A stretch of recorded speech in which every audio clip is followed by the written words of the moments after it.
The ship of Theseus is an old philosophical thought experiment. It questions identity and whether something remains the same if all its parts are replaced. The story comes from an ancient Greek legend about the hero Theseus. His ship was preserved as a monument, and over time its wooden planks started to rot. The caretakers replaced the planks one by one until none of the original wood remained. The question is simple: is it still the same ship? A related twist comes from imagining that someone collected the discarded planks and rebuilt the ship elsewhere. I'd love to invite you to share in the comments where you're listening from and what time it is. It's incredible to think about how we're all connected through these stories and ideas. If you enjoy these thought-provoking explorations, consider subscribing to Tired Thinker so we can keep bringing you reflective narratives. Now, settle in, get comfortable, and let your imagination drift as we delve into the mind-boggling paradoxes and mysteries. If that happened, which one would be the real ship of Theseus? The one that remained in the original location with new materials, or the one built from the original wood? Identity depends on continuity and composition. Some argue that as long as the ship exists in the same place and serves the same function, it remains the ship of Theseus, even if every part is new. Others say that identity depends on the physical components, so the ship made from the original wood would be the true ship of Theseus. This issue isn't just about ships. It applies to personal identity, technology, and even legal disputes. Think about a classic car restored piece by piece over many years. At some point, every part of the car has been replaced, from the engine to the seats to the frame. If nothing from the original remains, is it still the same car? What if someone used the old parts to rebuild the original? Would that car be more authentic? The problem is that no single change breaks the identity, but replacing every part over time forces the question. A more personal example involves human identity. The cells in the human body constantly regenerate. Over a period of years, nearly every cell is replaced. If someone is physically a different collection of cells than they were a decade ago, are they the same person? Most people would say yes, because the changes happen gradually. The continuity of memory, personality, and consciousness makes someone feel like the same person even when the body changes. The idea also extends to technology.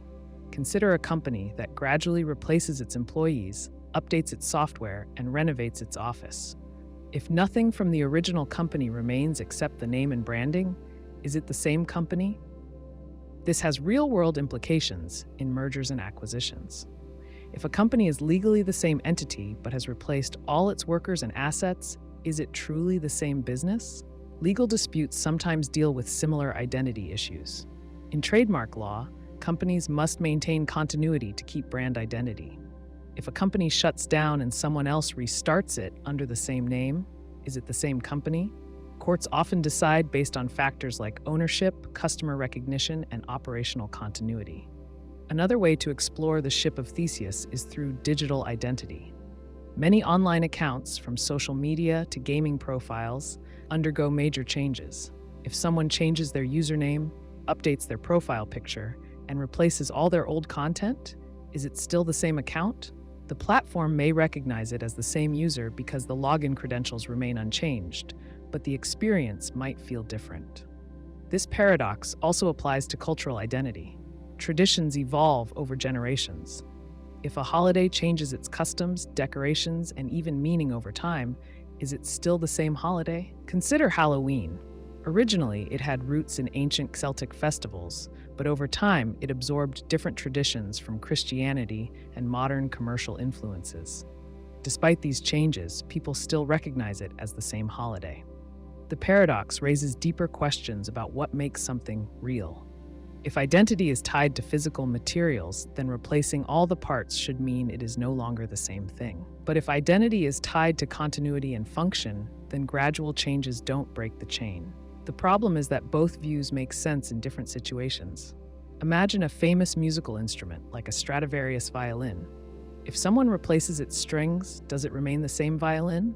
Most would say yes, because strings wear out naturally. What about the bridge, the neck, or the body? If every part is replaced over time, when does it stop being the original?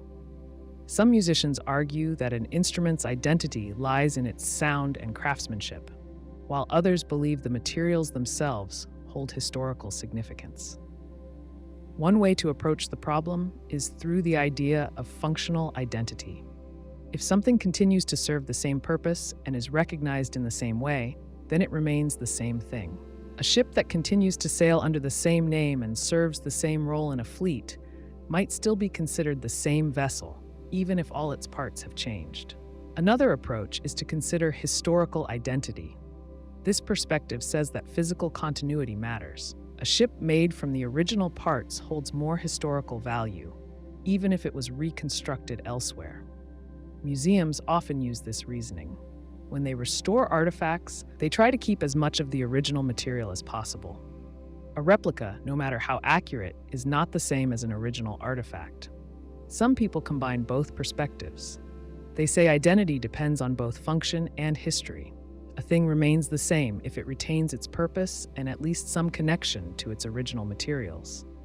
This view allows for gradual change while still respecting the importance of original components. The paradox becomes more complex when applied to the mind.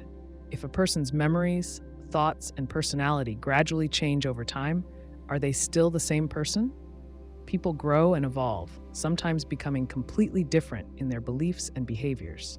If someone forgets their past due to amnesia, are they still the same person? Some philosophers argue that identity is more about continuity of experience than physical matter. As long as there is an unbroken chain of experiences and consciousness, a person remains the same.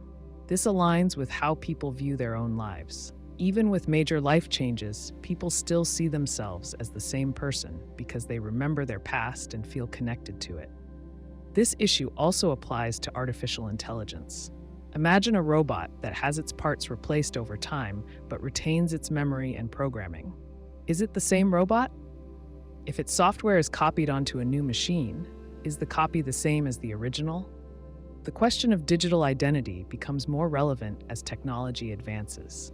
The ship of Theseus also appears in science fiction. Some stories explore teleportation, where a person is disassembled and reassembled elsewhere. If every atom is replaced in the process, is the teleported person still the same individual? If a duplicate is made while the original remains, which one is the real person? These questions challenge the way people think about identity.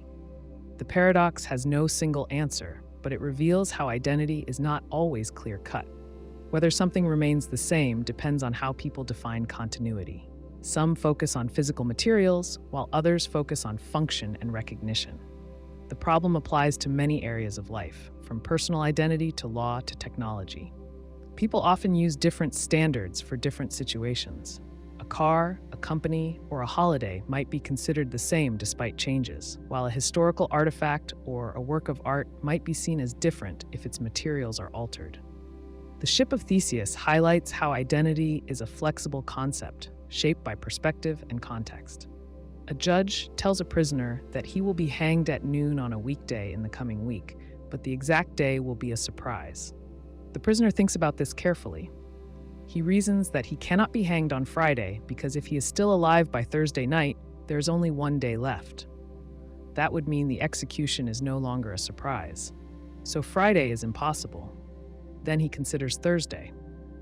If Friday is ruled out and he is still alive by Wednesday night, then Thursday would be the last possible day. That would not be a surprise either. So Thursday is also impossible. He continues this logic backward. If Thursday and Friday are ruled out, Wednesday would be the last day left by Tuesday night, making it predictable. By the same reasoning, Tuesday and Monday are also impossible. The prisoner concludes that he cannot be executed at all.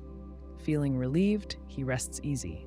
But then, on Wednesday at noon, the executioner arrives. The prisoner is shocked. The execution was indeed a surprise. The unexpected hanging paradox is a logical puzzle that plays with the idea of self-referential reasoning. The prisoner uses logic to prove that the execution cannot happen, but in doing so he sets himself up for the very surprise he thought was impossible.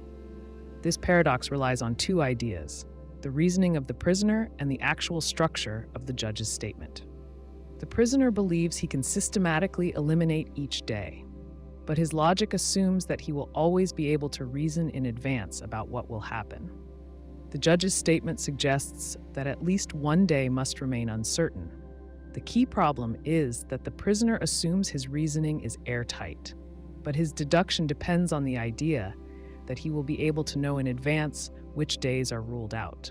If he is still alive by Wednesday morning, he may think Thursday is ruled out, but his confidence is based on the assumption that he will always reach the right conclusion. The judge's statement allows for the possibility that the prisoner might be wrong.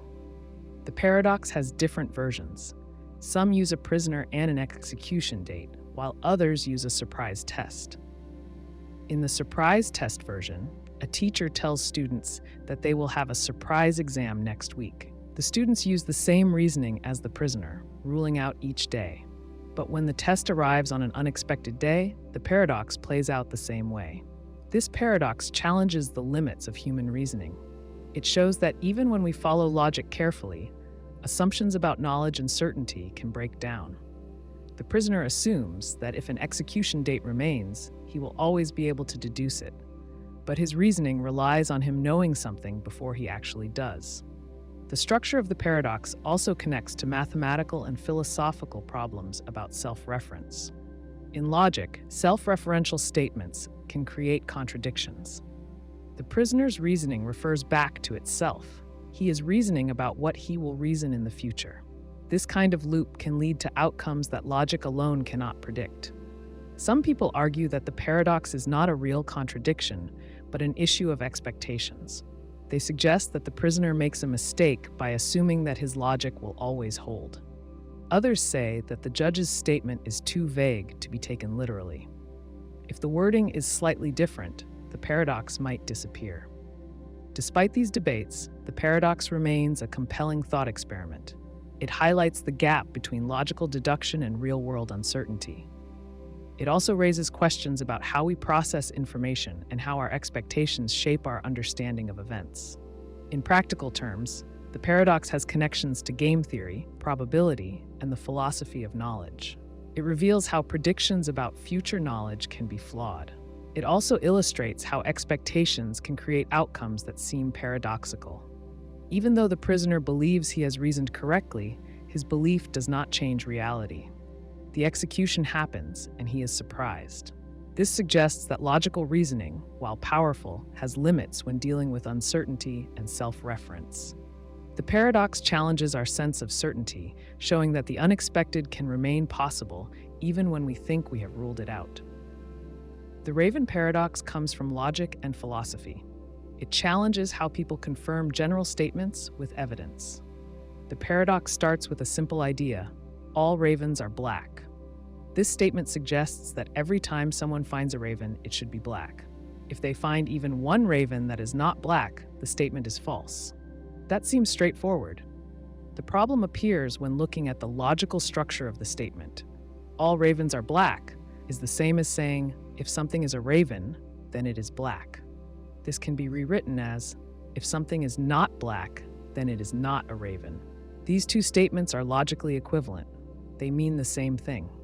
Now imagine someone finds a red apple. This apple is not black, and it is also not a raven. Based on logic, this counts as evidence that if something is not black, then it is not a raven. Since that statement is the same as, all ravens are black, this means the red apple supports the idea that all ravens are black. That sounds strange. A piece of fruit has nothing to do with birds. But by the rules of logic, every non-black object that is not a raven counts as support for the claim that all ravens are black. This is the paradox. It suggests that everyday objects like green grass, blue cars, or white clouds provide evidence that all ravens are black. That does not fit with how people normally think about evidence. Most would say that only seeing black ravens should count as evidence, not looking at random objects. To understand why this happens, it helps to think about how confirmation works in logic. If someone wants to confirm a rule, they look for examples that fit the rule. If the rule says all A are B, then any example of A that is also B strengthens the rule. That is the way people usually think. But logic also says that finding something that is not B and also not A supports the rule too. Imagine a detective investigating a crime. They have a suspect. The suspect was at the scene, they had a motive, and they had the means to commit the crime. Each of these facts strengthens the case. But now, imagine the detective finds a person who was not at the scene, had no motive, and had no connection to the crime. By the logic of the Raven Paradox, this would also count as supporting the idea that the original suspect is guilty. That seems wrong, but it follows the same reasoning. The paradox comes from how logical equivalence works. Saying all ravens are black is the same as saying all non-black things are not ravens. But that does not match how people naturally think about confirming statements. Most would say that to prove all ravens are black, the best way is to check ravens. The paradox highlights a gap between logic and intuition. Another way to look at it is through probability. Suppose someone claims that all ravens are black. If they go out and find a black raven, that should make them more confident in their claim. If they find another black raven, their confidence should grow. But now, if they see a red apple, does that really increase confidence in the claim? That is where the paradox feels wrong. The red apple does not seem to change anything. To see why this happens, think about proportions. Imagine there are only 10 ravens in the world. If someone checks all 10 and they are all black, they can be quite sure that all ravens are black is true. Now imagine there are billions of non-black objects. Each time someone sees one of these and confirms it is not a raven, they technically confirm all non-black things are not ravens. But since there are so many non-black objects, each new observation adds almost nothing. That is why seeing a red apple does not feel like real evidence, even if logic says it is. One way people have tried to solve the paradox is by looking at how much each piece of evidence matters. If someone sees a black raven, that is strong evidence.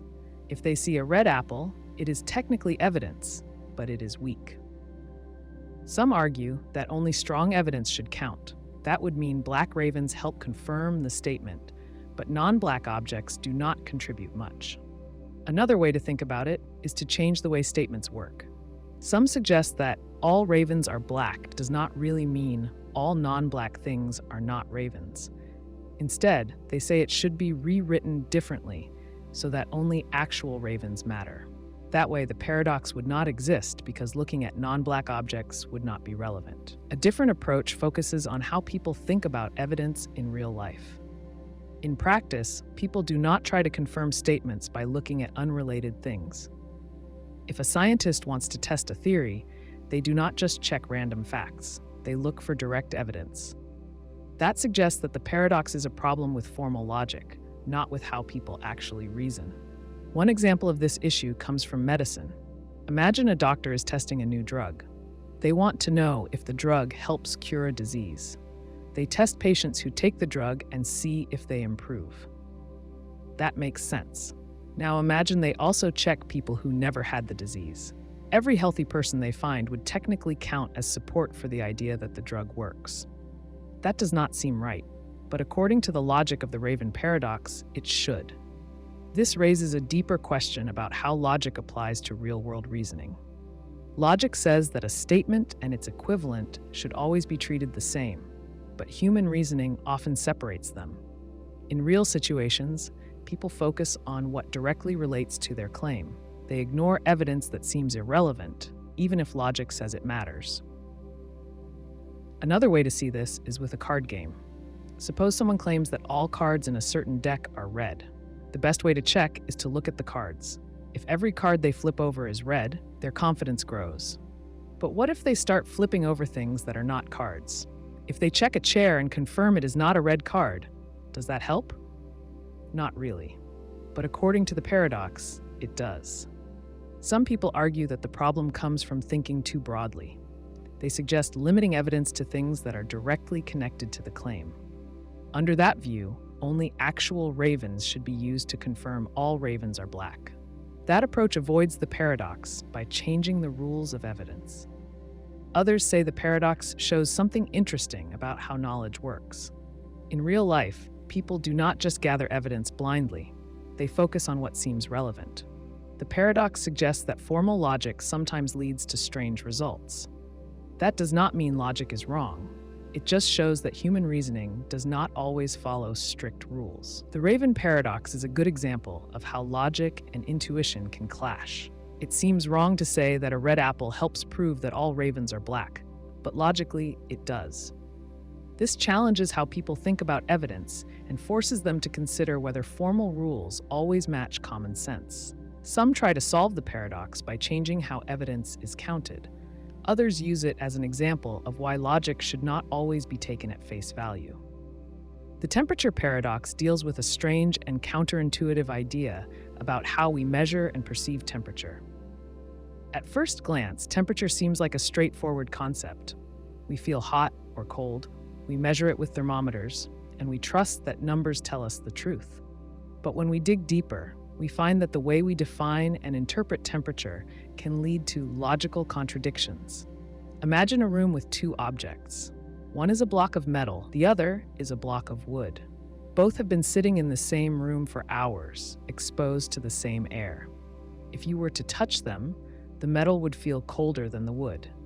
This happens despite both objects being at the same temperature according to a thermometer. Your senses tell you one thing, but science tells you another. The paradox arises from the difference between sensation and measurement. This discrepancy happens because of how different materials conduct heat. Metal transfers heat away from your skin faster than wood does. When you touch metal, it pulls warmth from your hand quickly, making it feel colder than it really is. Wood, on the other hand, does not conduct heat as well, so it doesn't draw warmth from your skin as quickly. As a result, the wood feels closer to the temperature of your body. But in reality, both objects are at the same temperature. The paradox is not in the physics, but in our perception. The question then becomes, what does temperature really mean? Is it the number a thermometer gives us, or is it the way we feel when we touch something? This confusion extends beyond simple objects. Consider the idea of wind chill. On a cold day, if there is no wind, the air might feel cold but manageable. If a strong wind starts blowing, the same air suddenly feels much colder. The thermometer still reads the same temperature, but your body experiences something different. This happens because wind increases the rate at which heat leaves your skin. Your body loses warmth more quickly, making it feel as though the air itself is colder than it actually is. This is why weather forecasts include feels-like temperatures. The real temperature doesn't change, but the experience of cold does. A similar effect occurs with humidity and heat. On a hot day, dry air might feel bearable, but high humidity makes the same temperature feel much worse. This is because sweat is the body's natural cooling system. When sweat evaporates, it takes heat away from the skin. But if the air is already full of moisture, sweat evaporates more slowly. Less evaporation means less cooling, which makes it feel hotter than the actual air temperature. Again, the number on the thermometer stays the same, but the experience of temperature changes. Another puzzling scenario involves the idea of absolute zero. Absolute zero is the coldest possible temperature, where all molecular motion stops. In theory, nothing can be colder than absolute zero. However, in certain quantum physics experiments, scientists have created conditions where systems behave as if they have a negative temperature. This does not mean they are colder than absolute zero in the traditional sense. Instead, it means that their energy distribution is inverted. In normal systems, higher temperatures mean more energy. But in these special cases, adding energy actually decreases disorder, which is the opposite of how temperature normally works. This strange behavior challenges the idea of what temperature really represents. Temperature also becomes paradoxical when considering the concept of thermal equilibrium.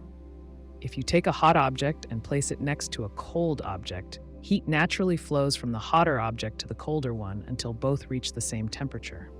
But what happens in the vacuum of space? Space is mostly empty, meaning there is no air or medium to conduct heat. Without conduction or convection, objects in space rely solely on radiation to exchange heat. This leads to situations where one side of an object can be extremely hot while the other side remains freezing cold. The International Space Station, for example, faces temperatures of over 250 degrees Fahrenheit on the side facing the sun, while the opposite side can be as cold as -250 degrees. How can one object exist at such extreme temperatures at the same time? The answer lies in the fact that temperature is not a single, fixed property, but rather a measure of energy distribution across an object. A similar paradox arises in black holes. Theoretically, black holes should be extremely cold because nothing can escape them, not even heat. However, physicist Stephen Hawking proposed that black holes emit radiation due to quantum effects at their event horizon. This radiation, known as Hawking radiation, means that black holes actually have a temperature. Smaller black holes radiate more than larger ones, leading to the counterintuitive idea that as a black hole shrinks, it gets hotter. This is the opposite of what happens with most objects, which typically cool down as they lose mass. The paradoxes surrounding temperature don't stop at physics. They extend into everyday life in unexpected ways. Think about stepping out of a swimming pool on a warm but breezy day. Despite the air being warmer than the water, you feel colder the moment you get out. This happens because the water on your skin is evaporating, pulling heat away from your body. This is the same principle behind sweating. Even though the air is warmer than the water, the evaporation process makes you feel colder. Another everyday paradox involves ice. If you sprinkle salt on ice, it melts. This might seem normal, but if you mix ice with salt and water, the temperature of the mixture actually drops below the normal freezing point of water. This is how salt is used to make ice cream in old-fashioned hand-crank machines. By lowering the freezing point, the mixture gets colder than regular ice, allowing the cream to freeze faster. The paradox is that adding something to ice can make it melt, while also making the surrounding liquid colder. Even in cooking, temperature can be misleading. If you bake bread in an oven set at 350 degrees Fahrenheit, the air inside the oven reaches that temperature quickly, but the bread itself takes much longer to heat up. If you touch the metal rack inside the oven, you might burn your hand instantly, but if you touch the bread, it might still be cool. This is because different materials absorb and transfer heat at different rates. Air, despite being hot, is a poor conductor of heat. Metal is a much better conductor, which is why it can burn you instantly. The bread, which contains water, heats up more slowly because water requires more energy to change temperature. All of these scenarios illustrate why temperature, despite being a fundamental concept, can lead to paradoxical situations. The way we measure, feel, and interpret temperature often contradicts our expectations. Whether it's the way metal feels colder than wood, how wind chill makes the air seem colder, or why black holes can get hotter as they shrink, temperature does not always behave the way we assume. It is not just a number on a thermometer, but a concept deeply tied to perception, physics, and the nature of energy itself. The paradox of free choice is a puzzling issue in logic and philosophy. It raises questions about whether having more choices actually leads to greater freedom, or whether, in some cases, it limits decision-making. People assume that freedom comes from having multiple options, but this paradox challenges that idea. If all choices lead to the same outcome, or if too many choices create confusion, is there really freedom at all? Imagine a vending machine with 3 buttons. Each button is labeled differently, but no matter which one you press, the machine gives you the same snack. You had the freedom to choose, but did your choice really matter? If every option leads to the same result, was it truly a choice? This example highlights the paradox. Choices exist, but they are not meaningful. Consider another situation. A professor tells students they can write their final paper on any topic. At first, this sounds like complete freedom, but as students start thinking, they feel overwhelmed. They second-guess their topics, fearing they might pick the wrong one. Some even wish the professor had given a specific topic so they wouldn't have to decide. This is the opposite side of the paradox, when too much choice makes decision-making harder. The paradox appears in everyday life. When you scroll through a streaming service looking for a movie, you might spend more time browsing than watching. The vast number of options makes it difficult to commit. If there were only 3 movies, picking one would be easier. In this way, more choices sometimes create frustration rather than freedom. Philosophers and logicians have studied this problem in different ways. Some argue that freedom comes from being able to act on your desires, not just from having many options. If you can pick something that truly fits your needs, you have real freedom. But if your choices are meaningless or overwhelming, the idea of free choice becomes questionable.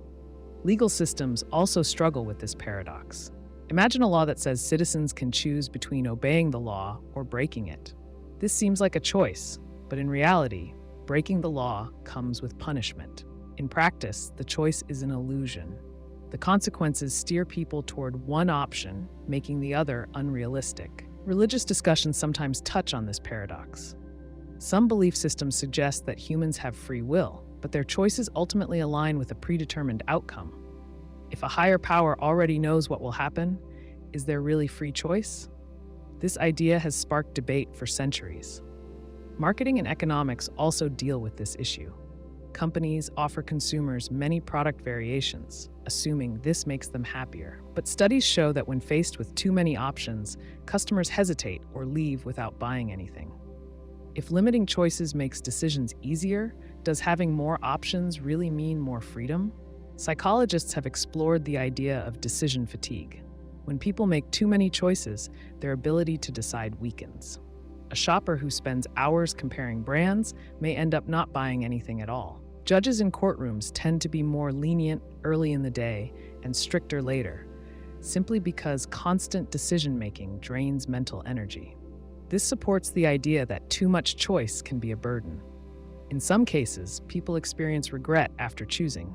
If a decision does not lead to the desired outcome, they wonder if another option would have been better.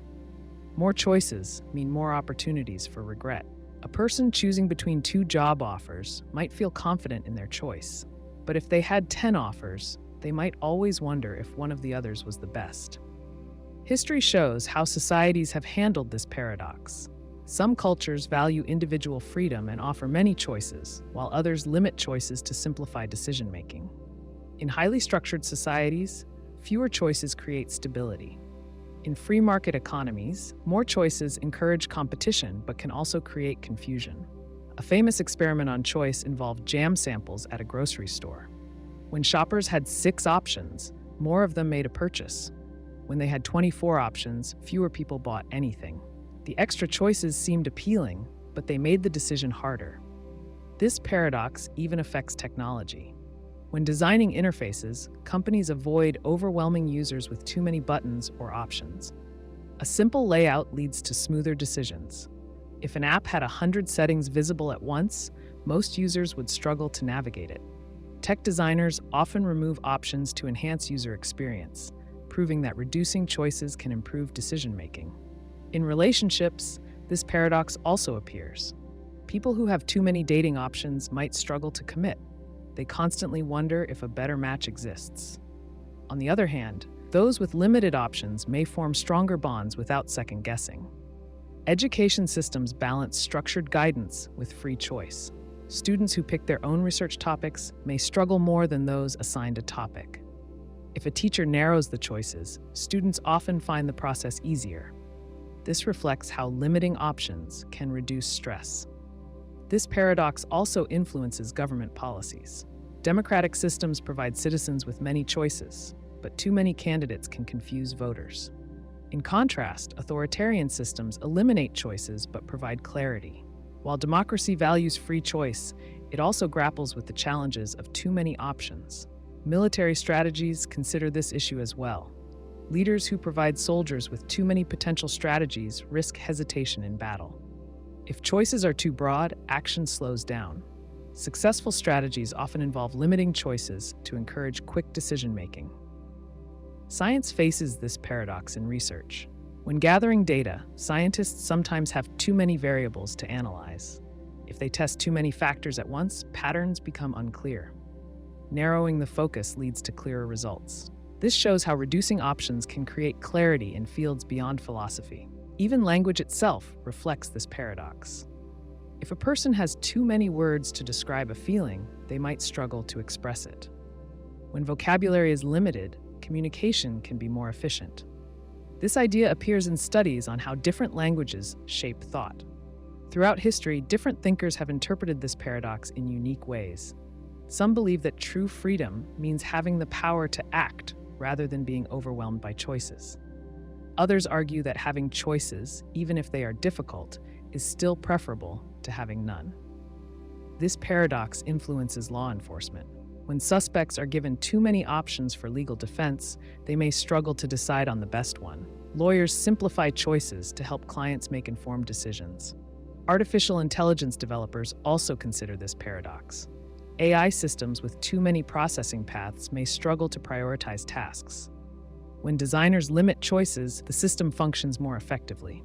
This mirrors human decision-making in many ways. Even in art, this paradox appears. Artists who can use any medium may feel paralyzed by choice. Those who work within limitations often create more focused and meaningful pieces.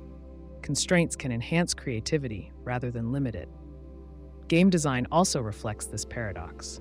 Games that provide endless choices sometimes frustrate players. When developers streamline options, players engage more fully. The balance between freedom and guidance affects the overall experience. Parenting follows a similar pattern. Children given too many choices may struggle to make decisions. Parents who limit options, such as offering 2 meal choices instead of 5, help children feel more in control while reducing stress. This paradox plays a role in personal finance. Investors with too many stock options may hesitate, fearing they will choose the wrong one. Financial advisors often simplify options to make investment decisions easier. Even in storytelling, this paradox influences how narratives unfold. If a writer includes too many possible endings, the audience may lose engagement. Stories with structured paths tend to feel more satisfying. Across different fields, the paradox of free choice challenges the assumption that more options always create more freedom. Whether in philosophy, psychology, technology, or everyday life, this paradox shapes the way people navigate decisions. The paradox of entailment is a problem in logic that highlights a strange consequence of classical reasoning. It suggests that if a contradiction exists in a system, then anything can be proven true from that contradiction. This idea seems absurd because logic is supposed to be a tool for finding truth, not a system where anything goes. To understand this paradox, it's important to look at how logical entailment works and why contradictions lead to this strange result. In classical logic, an argument is valid if the conclusion logically follows from the premises. If the premises are true, then the conclusion must be true. For example, consider the argument that all humans are mortal and Socrates is a human. From these premises, we can conclude that Socrates is mortal. This argument works because the conclusion follows from the premises. Now consider what happens if there is a contradiction in the premises.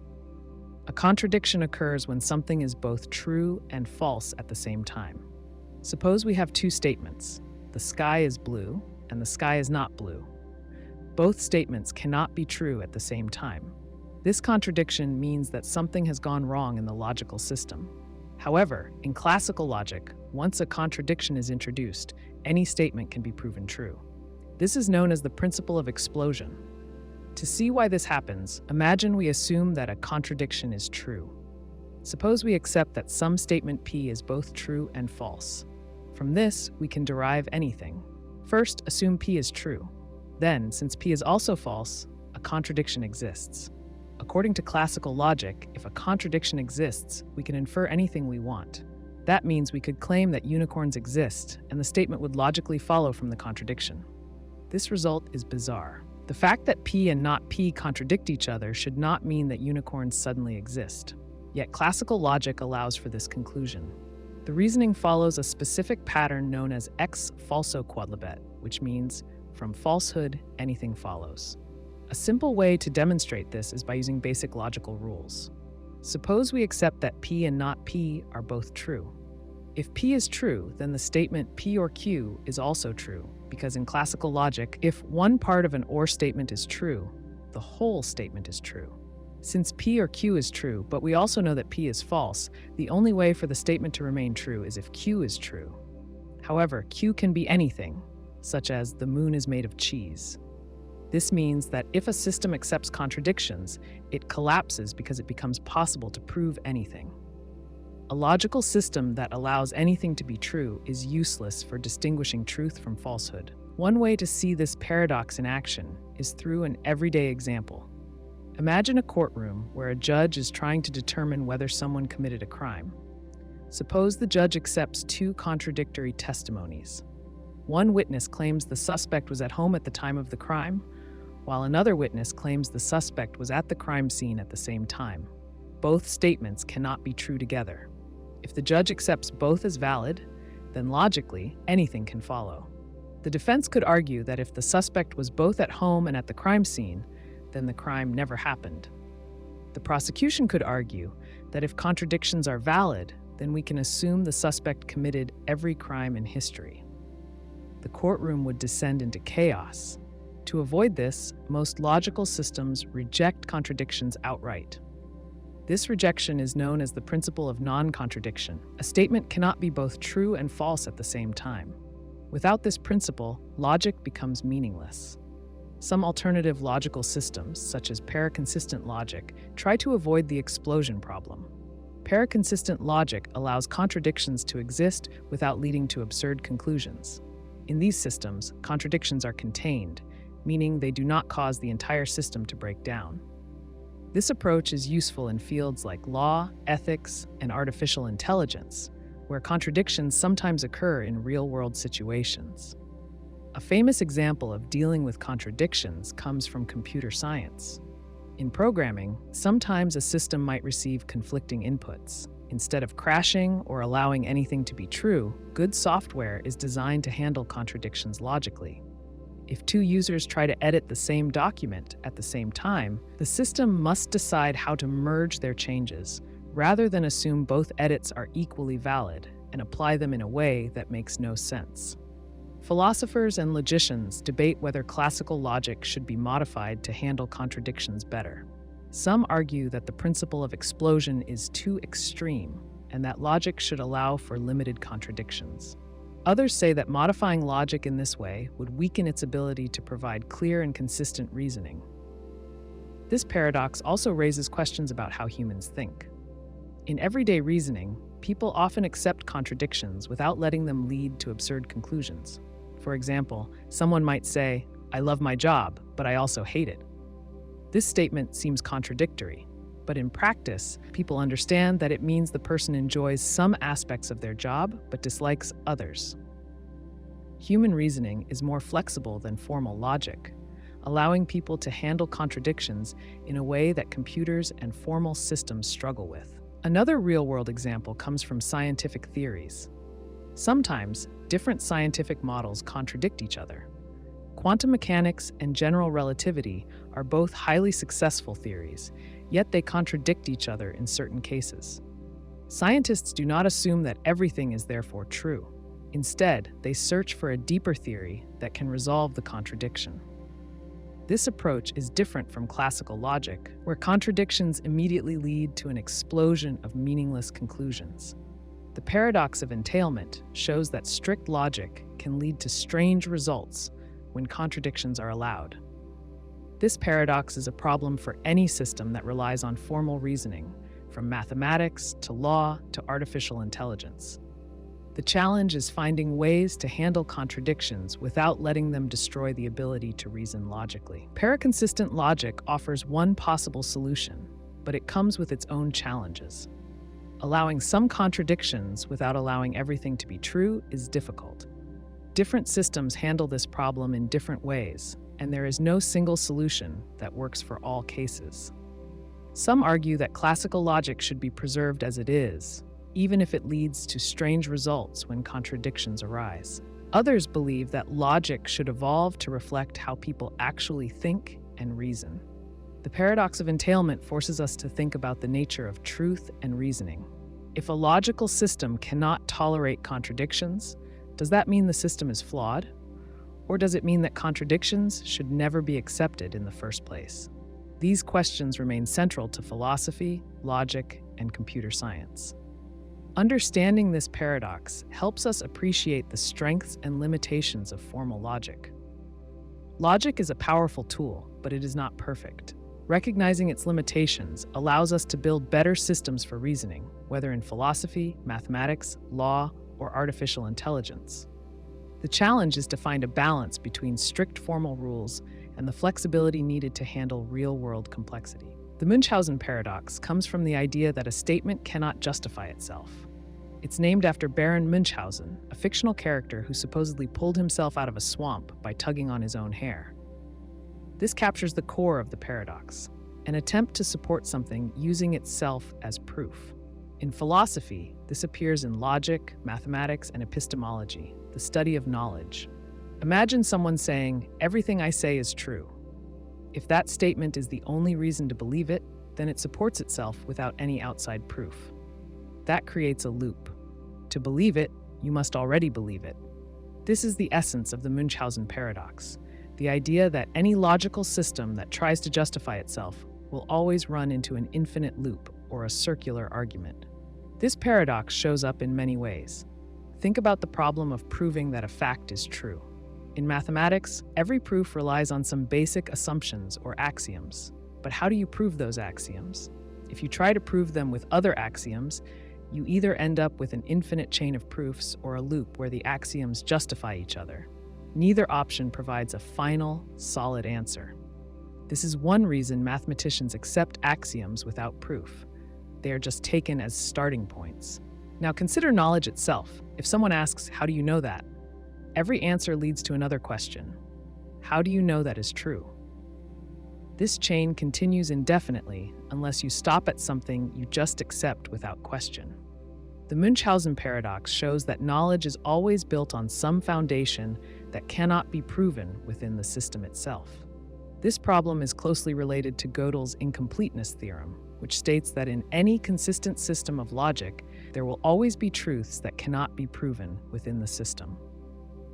A practical example comes from science. Scientists rely on the scientific method to test and confirm theories. But the scientific method itself is based on principles of logic and empirical observation. If you try to prove that the scientific method works, you typically use evidence collected through the scientific method. This is a circular argument. Scientists accept that the method works because it has been successful, but they cannot prove it outside of its own system. Another way to understand the paradox is through everyday reasoning. Imagine a court case where a witness claims, "I am always honest." The lawyer asks, "How do we know that?" The witness replies, "Because I say so." This reasoning does not provide any outside evidence. If the witness is lying, then their claim is false. If they are truthful, their claim still does not prove itself. The court needs an independent way to verify the witness's honesty. The Munchausen Paradox also appears in artificial intelligence. AI models rely on data and algorithms to make decisions. But who decides what data to use? Humans program AI, and they use human knowledge, which has its own limitations. If AI tries to verify the truth of its own knowledge, it faces the same problem as humans. It needs a foundation that it cannot prove using itself. This paradox affects moral reasoning too. People often justify ethical beliefs by appealing to deeper principles. Someone might say, "Lying is wrong because honesty is a virtue." But why is honesty a virtue? Because it is the right thing to do. That explanation does not answer the question. It just restates the belief in a different way. Ethical systems often rely on core values that people accept without proof. Language provides another example. If you look up the definition of a word in a dictionary, you find other words that define it. But those words have their own definitions, which refer to still more words. This means that every definition depends on others. If you continue following definitions, you eventually come back to where you started or get stuck in an infinite loop. The meaning of words is based on relationships between words rather than some ultimate foundation. Even economic systems show this paradox. Money has value because people believe in it. But why do they believe in it? Because others do. There is no intrinsic proof that a dollar bill is valuable. Its worth exists because society accepts it. If confidence in money disappears, so does its value. The financial system operates on trust, which is ultimately based on itself. History has examples of the Munchausen Paradox in political ideologies. Governments justify their authority by referencing laws, but those laws were created by the same government. If you ask why a government has power, it might say, "Because the Constitution says so." But why does the Constitution have authority? Because the government enforces it. This circular reasoning is common in discussions about law and power. This paradox also challenges religious beliefs. Many faiths claim authority through sacred texts, but the texts justify themselves. If someone asks, "Why believe this book?" the answer might be, "Because it is the Word of God." But how do you know that? Because the book says so. The belief depends on itself for justification, which creates the same logical loop seen elsewhere. The Munchausen Paradox suggests that no system can fully justify itself. Any attempt leads to an infinite regress, circular reasoning, or an assumption that must be accepted without proof. This has implications for philosophy, science, mathematics, and everyday thinking. Whether discussing logic, knowledge, morality, economics, or government, the same fundamental problem appears. It challenges how people define truth and certainty in every field. Instead of seeking an ultimate proof, many accept that some things must be taken as starting points. In mathematics, axioms remain unproven assumptions. In science, the success of the method justifies its use. In law, constitutions are accepted as the foundation of authority. This practical approach acknowledges the paradox without letting it prevent progress. The Munchausen Paradox reminds people that absolute certainty is difficult, if not impossible. It forces individuals and societies to question the foundations of their beliefs. While it does not provide clear answers, it highlights the limits of self-justifying systems and encourages deeper thinking about how people understand the world. Imagine a hotel with an infinite number of rooms, all occupied. A new guest arrives and asks for a room. Normally, a hotel would turn them away because there's no vacancy. But in Hilbert's hotel, the manager has a solution. He asks each guest to move from their current room to the next one. The guest in room 1 moves to room 2, the guest in room 2 moves to room 3, and so on. This shift frees up room 1 for the new guest, even though the hotel was full. Now, suppose an infinite number of new guests arrive. Again, the hotel is full, but the manager comes up with another plan. He asks each guest to move to the room that is twice their current room number. The guest in room 1 moves to room 2, the guest in room 2 moves to room 4, the guest in room 3 moves to room 6, and so on. Now every odd-numbered room is empty, providing space for the infinite newcomers. This strange setup highlights how infinity behaves differently than finite numbers. If a normal hotel has no vacancy, there is no room for new guests. But an infinite hotel can make space by shifting guests around, no matter how full it seems. Now imagine a bus pulls up, carrying an infinite number of guests. The manager needs to find a way to accommodate them all. He assigns each new guest to the odd-numbered rooms. The first new guest goes to room 1, the second to room 3, the third to room 5, and so on. Every existing guest moves to the room that is twice their current room number, just as before. Despite the hotel being full, all the new guests now have a place. Now imagine an infinite number of buses, each carrying an infinite number of passengers. The manager needs an even more clever way to assign rooms. Instead of using simple addition or multiplication, he assigns each guest to a room based on prime numbers. Each existing guest moves to a room that is a power of 2.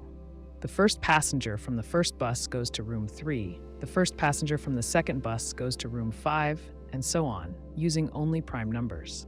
This system ensures every guest has a room, even with infinite arrivals. These scenarios challenge how people think about numbers and space. In the real world, adding more people to a full hotel is impossible. In an infinite hotel, simple shifts and patterns make it work. The paradox forces a reconsideration of basic ideas about size, limits, and counting. This idea extends beyond hotels. It applies to infinite sets in mathematics. If two finite sets have the same number of elements, they match up 1 to 1. But with infinite sets, one set can appear larger yet still match up with another infinite set. For example, the set of natural numbers, 1, 2, 3, seems smaller than the set of even numbers, 2, 4, 6. However, every natural number has a corresponding even number. This means the two sets are the same size, even though one seems twice as big. Hilbert's hotel also suggests that infinity doesn't behave like regular numbers. If infinity acted like a large number, adding more guests to a full hotel would be impossible. But because infinity is unbounded, it allows for shifting and reassignment. It is a strange property of infinity that adding more to it doesn't make it bigger. The paradox also creates logical contradictions. If all rooms are occupied, every guest has a room. But if a new guest arrives, a room can be freed up. This contradicts the idea of being full. In normal hotels, full means no more guests can enter. In Hilbert's hotel, full doesn't prevent adding more guests. The paradox also leads to questions about subtraction. If an infinite number of guests check out, does the hotel become empty? Not necessarily. If all guests in odd-numbered rooms leave, an infinite number of guests still remain. But if every guest leaves, the hotel is empty. This shows that removing an infinite number of things doesn't always lead to zero. This paradox also relates to set theory. Mathematicians use Hilbert's hotel to explain different sizes of infinity. Some infinities are countable, like the set of natural numbers. Others are uncountable, like the set of real numbers. The real numbers between 0 and 1 can't be paired 1-to-1 with natural numbers. There are simply too many of them. This shows that some infinities are bigger than others. Hilbert's hotel is also useful in computer science. It helps in designing efficient data structures. It shows how shifting elements allows dynamic memory allocation. It also plays a role in database optimization, where restructuring data can make room for new entries. Physics also uses Hilbert's hotel. Some theories suggest the universe might be infinite. If so, Hilbert's logic might apply to understanding how matter and energy spread out. Cosmologists debate whether the universe's size allows for infinite patterns and repeating structures. Even in philosophy, Hilbert's hotel raises questions. If an infinite past exists, does that mean history can always accommodate more events? If time is infinite, does it ever truly fill up? Philosophers debate whether infinite time makes sense, just as Hilbert's hotel questions whether infinite space can ever be full. The paradox also helps explain probability. Some probability problems involve infinite outcomes. Hilbert's hotel shows how rearranging elements can change probability calculations. It teaches how to approach problems where infinity plays a role. People sometimes struggle with infinity because it contradicts everyday experience. In the real world, numbers follow rules people expect. If a container is full, it has no space left, but Hilbert's hotel defies that rule. This makes it a great tool for explaining why infinity follows different rules. The paradox has fascinated mathematicians and thinkers for decades. It remains a powerful way to challenge assumptions about space, numbers, and logic. It reminds people that infinity isn't just a really big number, it's something entirely different. The Ellsberg Paradox reveals a contradiction in how people handle risk and uncertainty. It shows that people prefer known probabilities over unknown ones, even when the choice does not make logical sense. This paradox challenges the traditional view of rational decision-making, which assumes that people always act in ways that maximize their expected utility. Imagine a situation where you have a large urn filled with 90 balls. 30 of these balls are red. The remaining 60 are either black or yellow, but you do not know how many of each. You are given a simple game. You can bet on the color of the ball that will be drawn at random. There are two choices. Bet that a red ball will be drawn. Bet that a black ball will be drawn. At first glance, both choices might seem equal, but people tend to prefer the first option. They would rather bet on the red ball because they know there are exactly 30 red balls in the urn. When it comes to black, they hesitate because they do not know how many black balls there are. Even if there could be exactly 30, just like red, the uncertainty makes them uncomfortable. Now consider a second set of choices. Bet that a red or yellow ball will be drawn. Bet that a black or yellow ball will be drawn. Logically, if someone picked the red ball in the first choice, they should now pick black or yellow because both options contain the same unknown element, yellow. But that is not what happens. Many people still avoid the second option. They prefer to stick with red or yellow because it feels safer. This behavior contradicts expected utility theory, which says that rational people should make consistent decisions based on probability. If a person believes there are more black balls than red, they should bet on black in the first choice. If they believe there are fewer, they should bet on red. Yet, people do not follow this logic. Instead, they avoid choices where they lack full information, even when it should not matter. This preference for known risks over unknown risks is called ambiguity aversion. People do not just dislike risk, they specifically dislike situations where they do not know the exact odds. This is different from risk aversion, which describes a preference for lower risk options, even when the probabilities are clear. Take another example to see how this works in real life. Imagine you are deciding between two investments. The first investment is a government bond. It has a clear interest rate of 3% per year. You know the risk is low, and you can calculate your expected returns. The second investment is a new technology startup. The company could do very well, but it might also fail. The potential return is unknown. Experts say it could be 10% or it could be nothing. Even if the second investment has a high potential reward, many people will avoid it because the exact risk is unclear. They would rather take the safer option where they can calculate the risk exactly. Ellsberg's experiment showed that people behave this way even when it contradicts logic. If they followed expected utility theory, they would treat unknown probabilities the same way they treat known ones. But instead, they avoid uncertainty altogether. This paradox challenges traditional economic models. Most models assume that people make rational choices based on probability. If people consistently avoid ambiguity, then these models need to account for it. Economists and psychologists have studied this behavior and found that it happens in many areas, from finance to politics. Consider how ambiguity aversion affects medical decisions. Imagine you are offered two treatments for a disease. The first treatment has been tested for many years. Doctors know exactly how often it works. The success rate is 70%. The second treatment is new. It might be better, but there is less data. The success rate could be 80%, or it could be lower. Many patients and doctors will choose the first treatment, even if the second one has the potential to be better. They feel more comfortable with known risks, even when the unknown option might be the better choice. This paradox also appears in business. Companies often hesitate to enter new markets if they lack enough data. Even if the market has high potential, uncertainty makes decision makers uneasy. They prefer markets with clear risks, even if the rewards are lower. Ellsberg's experiment suggests that people do not just avoid risk, they avoid situations where the risk is unclear. This is important for understanding financial markets, insurance, and other areas where decision-making under uncertainty matters. The paradox also applies to personal choices. Imagine you are deciding where to go on vacation. You can choose a destination you have visited before. You know what to expect, and you are confident you will enjoy it. Or you can choose a new place. It could be amazing, or it might not be as good. Many people will return to a familiar place, even if the new destination has the potential to be better. This is ambiguity aversion in action. Psychologists suggest that this behavior comes from a natural desire for control. When people know the exact odds, they feel like they are making an informed decision. When they do not, they feel uncertain and uncomfortable. This insight is useful for businesses and policymakers. If they want people to make better decisions, they need to reduce ambiguity.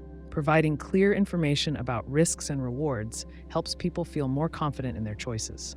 In summary, the Ellsberg Paradox shows that people prefer known risks over unknown ones, even when it does not make sense. This contradicts traditional economic theories and has implications for finance, healthcare, business, and everyday decision-making. Simpson's paradox happens when a trend appears in different groups of data, but disappears or reverses when the groups combine. It's a surprising and unintuitive result in statistics that can mislead people into drawing the wrong conclusions. This paradox often appears in studies related to medicine, social sciences, and sports, where data splits into categories that mask the overall pattern. Imagine two hospitals, A and B, treating patients with a new medication. Looking at the data, Hospital A has a higher recovery rate than Hospital B when you separate patients into mild and severe cases. But when you combine all cases, Hospital B has a better recovery rate. This reversal can feel strange, but it happens because the groups have different sizes or characteristics that affect the overall outcome. To see why, think about a hiring situation. A company wants to check if it's biased against women. It looks at two departments, engineering and marketing. In engineering, 60% of men get hired, while only 50% of women do. In marketing, 80% of men get hired, while 70% of women do. In both departments, men have a higher success rate. But when you combine the data, it turns out that a higher percentage of women were hired overall. This happens because more women applied for marketing jobs, where hiring rates were higher for both men and women. The raw numbers create the illusion of bias when there isn't one. The paradox isn't just a quirk of math. It has real-world consequences. In legal cases, it can sway jury decisions. In healthcare, it can mislead doctors about the effectiveness of treatments. In business, it can affect hiring and promotion policies. Understanding it is crucial for making fair and informed decisions. A famous example comes from admissions at the University of California, Berkeley. In the 1970s, the university was accused of discriminating against women. The overall data showed that men were admitted at a higher rate than women. But when researchers looked at individual departments, they found no bias. Some departments had lower acceptance rates, and more women applied to those competitive programs. The paradox made it look like the university was unfair when it wasn't. To see how this works with numbers, imagine two hospitals treating the same disease. Hospital A treats 600 mild cases and 200 severe ones. Hospital B treats 100 mild cases and 700 severe ones. Mild cases recover 95% of the time in both hospitals. Severe cases recover 30% of the time in both hospitals. But because Hospital A treats more mild cases, its overall recovery rate looks better, even though both hospitals have the same success rate in each category. This paradox also appears in sports. A baseball player might have a higher batting average than another player in 2 separate years, but a lower average when the years combine. This happens when the number of attempts is different each year. If one player had fewer at-bats in a year when they performed better, their combined average might drop, even though they were consistently ahead in each season. In medicine, Simpson's paradox can mislead doctors and patients about drug effectiveness. Suppose a drug seems to work better for younger and older patients when viewed separately, but worse when all ages are combined. The difference might come from how many patients fall into each group. If more patients in one group take the drug and have naturally better recovery rates, it can skew the results. The key to avoiding this mistake is to always check if separate groups tell a different story than the combined data. When making decisions, people often look at overall trends without considering hidden variables. This can lead to bad policies, incorrect medical advice, or unfair conclusions. Understanding Simpson's paradox helps people make better choices in everyday situations. If someone wants to know whether a new study is reliable, they should ask whether different groups were analyzed separately. If a company wants to ensure fairness in hiring, it should check whether certain departments or job roles affect the overall numbers. If a doctor wants to recommend a treatment, they should look at data for different patient groups before drawing conclusions. This paradox isn't rare. It shows up whenever people deal with statistics that involve different groups. Without careful analysis, it can lead to false assumptions and poor decisions. Anyone working with data should recognize how it works and be cautious before trusting high-level summaries. The friendship paradox is a strange observation in social networks. It states that, on average, your friends have more friends than you do. This seems counterintuitive at first. You might expect that your number of friends should be about average among your social circle. But this is rarely the case. Imagine you have 5 friends. Each of them has, on average, 10 friends. It feels unfair. You might wonder why your friends are more popular than you. But this is a mathematical effect, not a personal failure. To understand why this happens, think about how friendships form. Popular people, those with many friends, are more likely to appear in your social circle. If a person has 50 friends, there are 50 chances for them to be counted as someone's friend. Meanwhile, if someone has only 2 friends, there are just 2 chances they will be included in someone's list. This means that when you pick a random friend, it's more likely to be someone who is well connected. Picture a college campus. Some students are well known. They join clubs, play sports, and meet lots of people. Others keep to themselves.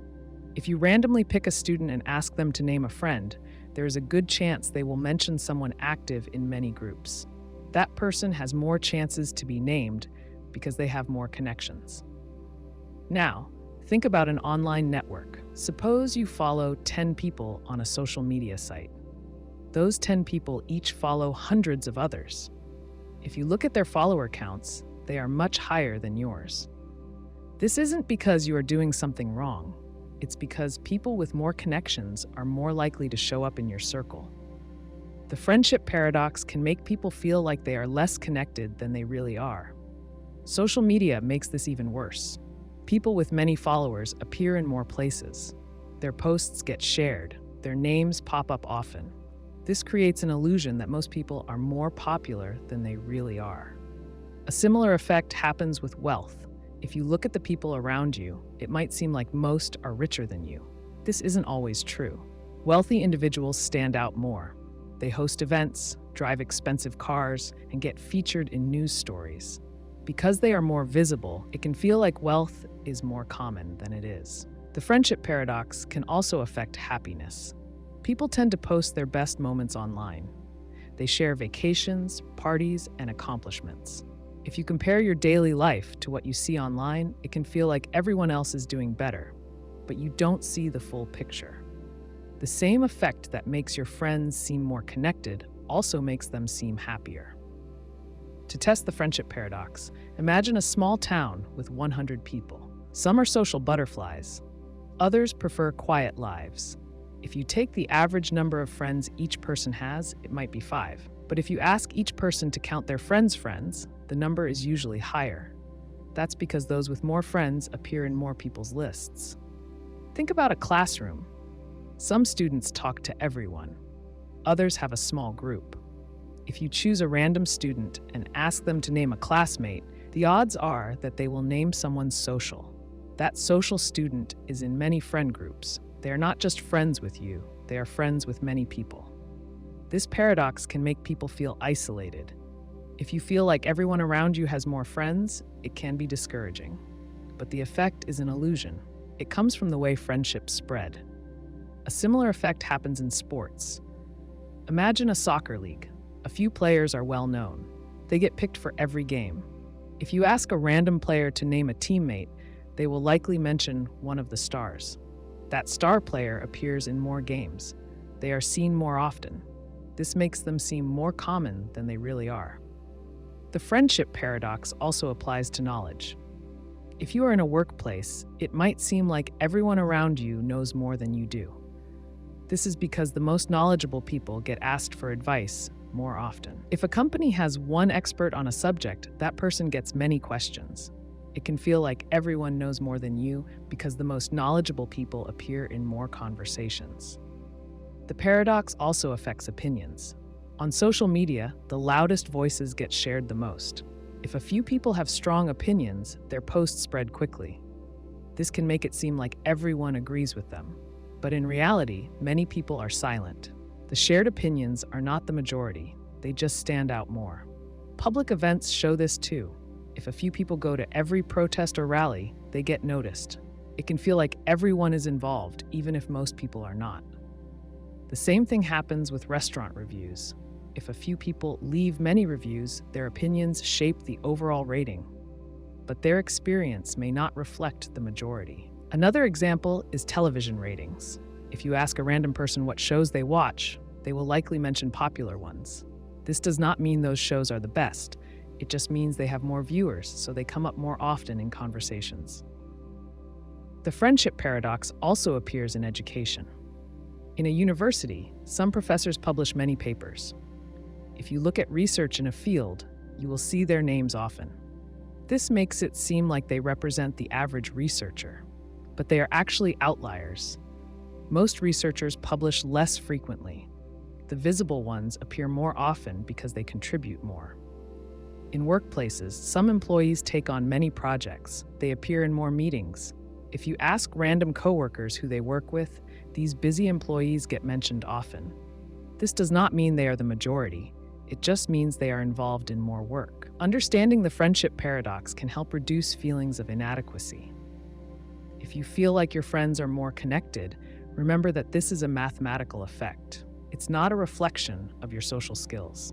The people who show up in your circle more often are simply those who have more connections. Social media platforms amplify this effect. Algorithms promote content from well-connected users. This makes their presence seem even larger. If you compare yourself to what you see online, it can feel like everyone has more friends, more success, and more fun. But this is not reality. It is a distortion. This paradox also influences public perception. If a few people repeat a statement, it can feel like common knowledge. News outlets often cite the same experts. This makes their views appear more widespread than they are. But in reality, many perspectives exist. The friendship paradox is a reminder that visibility does not equal majority. Just because someone appears often in your life does not mean they are the norm. It is easy to compare yourself to the most connected people and feel left out. But this effect is built into the structure of social networks. It is not a sign that you are behind. Understanding this can change how you see the world. It can help you avoid unfair comparisons. It can remind you that just because something seems common does not mean it is. And it can show you that social connections, like many things in life, follow patterns that are not always intuitive. Lindley's paradox is a surprising result in statistics. It happens when Bayesian and frequentist methods give opposite conclusions in hypothesis testing. This paradox shows that even with a large sample size and strong evidence against the null hypothesis, the Bayesian approach might still favor the null. To understand this paradox, it's important to know how hypothesis testing works. In frequentist statistics, hypothesis testing starts with a null hypothesis, which is a default assumption about data. A p-value measures how likely the observed data is, assuming the null is true. If the p-value is small, typically below 0.05, the null is rejected. This suggests the alternative hypothesis is more likely. Bayesian statistics takes a different approach. Instead of focusing on p-values, it looks at prior beliefs and updates them with new evidence using Bayes' theorem. A Bayesian analysis compares the probability of the null hypothesis being true before and after seeing the data. If the evidence strongly contradicts the null, its probability drops. Otherwise, the null remains a reasonable explanation. Lindley's paradox occurs when a frequentist test rejects the null hypothesis, but a Bayesian analysis still assigns it a high probability. This can be confusing because it suggests opposite conclusions from the same data. The paradox happens when a hypothesis test is conducted with a large sample size, where small differences become statistically significant, even if they are practically meaningless. To see this paradox in action, imagine a study on a new drug. The null hypothesis states that the drug has no effect. A large clinical trial gathers thousands of patients. The analysis finds a tiny improvement in recovery time, and the p-value is below 0.05. According to the frequentist approach, the null is rejected and the drug is considered effective. Now, a Bayesian statistician looks at the same data but incorporates prior knowledge. If past research suggests that most drugs of this type do not work, the Bayesian analysis starts with a strong prior belief in the null hypothesis. After updating this belief with the observed data, the probability of the null being true remains high. The Bayesian conclusion is that the drug's effect is too small to be meaningful, and the null hypothesis should not be rejected. This contradiction happens because the frequentist method relies only on the data, while the Bayesian method includes prior information. The paradox is especially strong when small differences are magnified by large sample sizes. Even an effect that is statistically significant may not be practically important. Consider another example. A company tests whether a new marketing strategy increases sales. The data shows a tiny increase, and the p-value is below 0.05. A frequentist test rejects the null, meaning the strategy is effective. But a Bayesian analysis, using prior knowledge about past marketing campaigns, suggests the increase is too small to be meaningful. The paradox appears again. Lindley's paradox highlights a fundamental issue in statistical inference. Frequentist methods focus on whether an effect exists, while Bayesian methods consider how strong the evidence is in the context of prior knowledge. This paradox warns against relying solely on p-values, especially when sample sizes are large. A key factor in Lindley's paradox is the choice of prior in Bayesian analysis. If a very skeptical prior is used, meaning it strongly favors the null, even strong data may not overturn it. On the other hand, a weak prior may allow the data to dominate, leading to agreement with the frequentist result.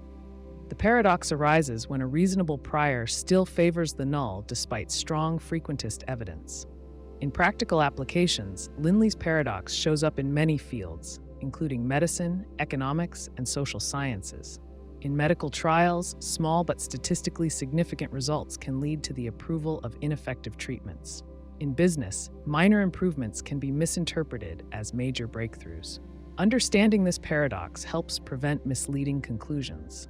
Some statisticians argue that the paradox suggests problems with frequentist methods. They believe hypothesis testing should consider practical significance, not just statistical significance. Bayesian statistics provides a way to do this by incorporating prior knowledge. Others argue that Bayesian methods can be subjective because priors depend on the statistician's choice. A strong prior can prevent learning from data. If a prior is too skeptical, it may dismiss genuine discoveries. If a prior is too weak, it may not provide enough structure. This debate makes Lindley's paradox an important topic in statistical theory. A common misunderstanding is that the paradox means Bayesian and frequentist methods are always in conflict. This is not true. They often agree when sample sizes are small or when prior information is weak. The paradox is most noticeable when the null hypothesis is almost, but not quite, false. In these cases, small deviations become significant in frequentist tests, but not in Bayesian analysis.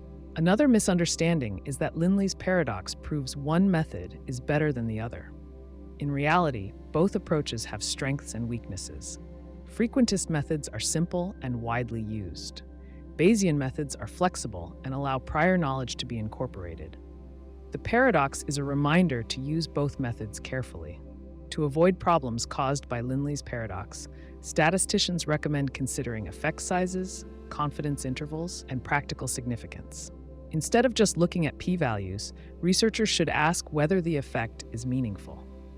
If a study finds a statistically significant effect, but the difference is tiny, the result may not be useful. Bayesian methods help by incorporating prior information, but they should be used with reasonable priors. A practical example of avoiding Lindley's paradox comes from clinical research. Suppose a study tests a new pain reliever and finds that it reduces pain scores by 0.1 points on a 10-point scale. The p-value is very small, so a frequentist test rejects the null hypothesis. But does this tiny difference matter to patients? A Bayesian analysis, using prior knowledge about pain relief drugs, might conclude that the effect is too small to be important. In this case, the paradox warns against overinterpreting statistical significance. Another way to avoid the paradox is to use Bayesian methods with sensitivity analysis. This means testing different priors to see how they affect the results. If the conclusion changes drastically with different priors, the evidence may not be strong enough to draw firm conclusions. This approach ensures that results are not overly influenced by subjective choices. Lindley's paradox also has implications for machine learning and data science. Many algorithms rely on statistical inference, and large data sets make small effects statistically significant. If a machine learning model finds a tiny but significant pattern, it may not be meaningful. Understanding this paradox helps data scientists interpret results correctly. A well-known case of Lindley's paradox appeared in a study about the effects of air pollution.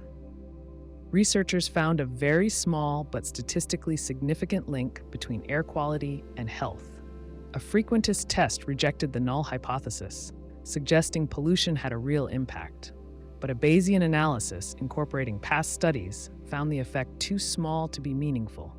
Policymakers had to decide whether to act on the frequentist result or consider the Bayesian perspective. The paradox also affects economic research. In studies on minimum wage, researchers often find tiny changes in employment with very low p-values. A frequentist test may suggest a real effect, but a Bayesian analysis might conclude that the change is too small to matter. This highlights the importance of considering both statistical and practical significance. Lindley's paradox is a reminder that statistical methods are tools, not absolute rules. When analyzing data, it's important to consider context, prior knowledge, and the real-world impact of findings. Frequentist methods are useful for hypothesis testing, but Bayesian methods provide a broader perspective by incorporating prior beliefs. The paradox challenges researchers to think critically about their conclusions and use multiple approaches to understand data better. Abelson's paradox is a counterintuitive idea in statistics that challenges how we interpret data. It shows how individual-level trends can disappear or even reverse when grouped. This paradox often appears in political science, social research, and psychology. It raises questions about when and how we can trust statistics. Imagine a researcher studying voting patterns. They collect data from many different cities and see a pattern. Within each city, the more educated a voter is, the more likely they are to vote for a particular political party. But when they look at the country as a whole, they find the opposite pattern. The party does better in areas where education levels are lower. This is confusing because the smaller trends suggest one thing, but the overall picture tells a different story. This paradox happens because of aggregation. When we group data, relationships can change. Sometimes, the things we expect to hold true at the individual level do not apply when we combine everything. This is a common problem in statistical analysis. Many people assume that what is true for individuals will be true for larger groups, but Abelson's paradox proves that is not always the case. A similar situation can happen in sports. Suppose a basketball player improves their free throw percentage every year for 3 years. In the first year, they make 65% of their shots. In the second, they hit 70%. In the third, they reach 75%. Anyone looking at each year separately would assume the player is getting better.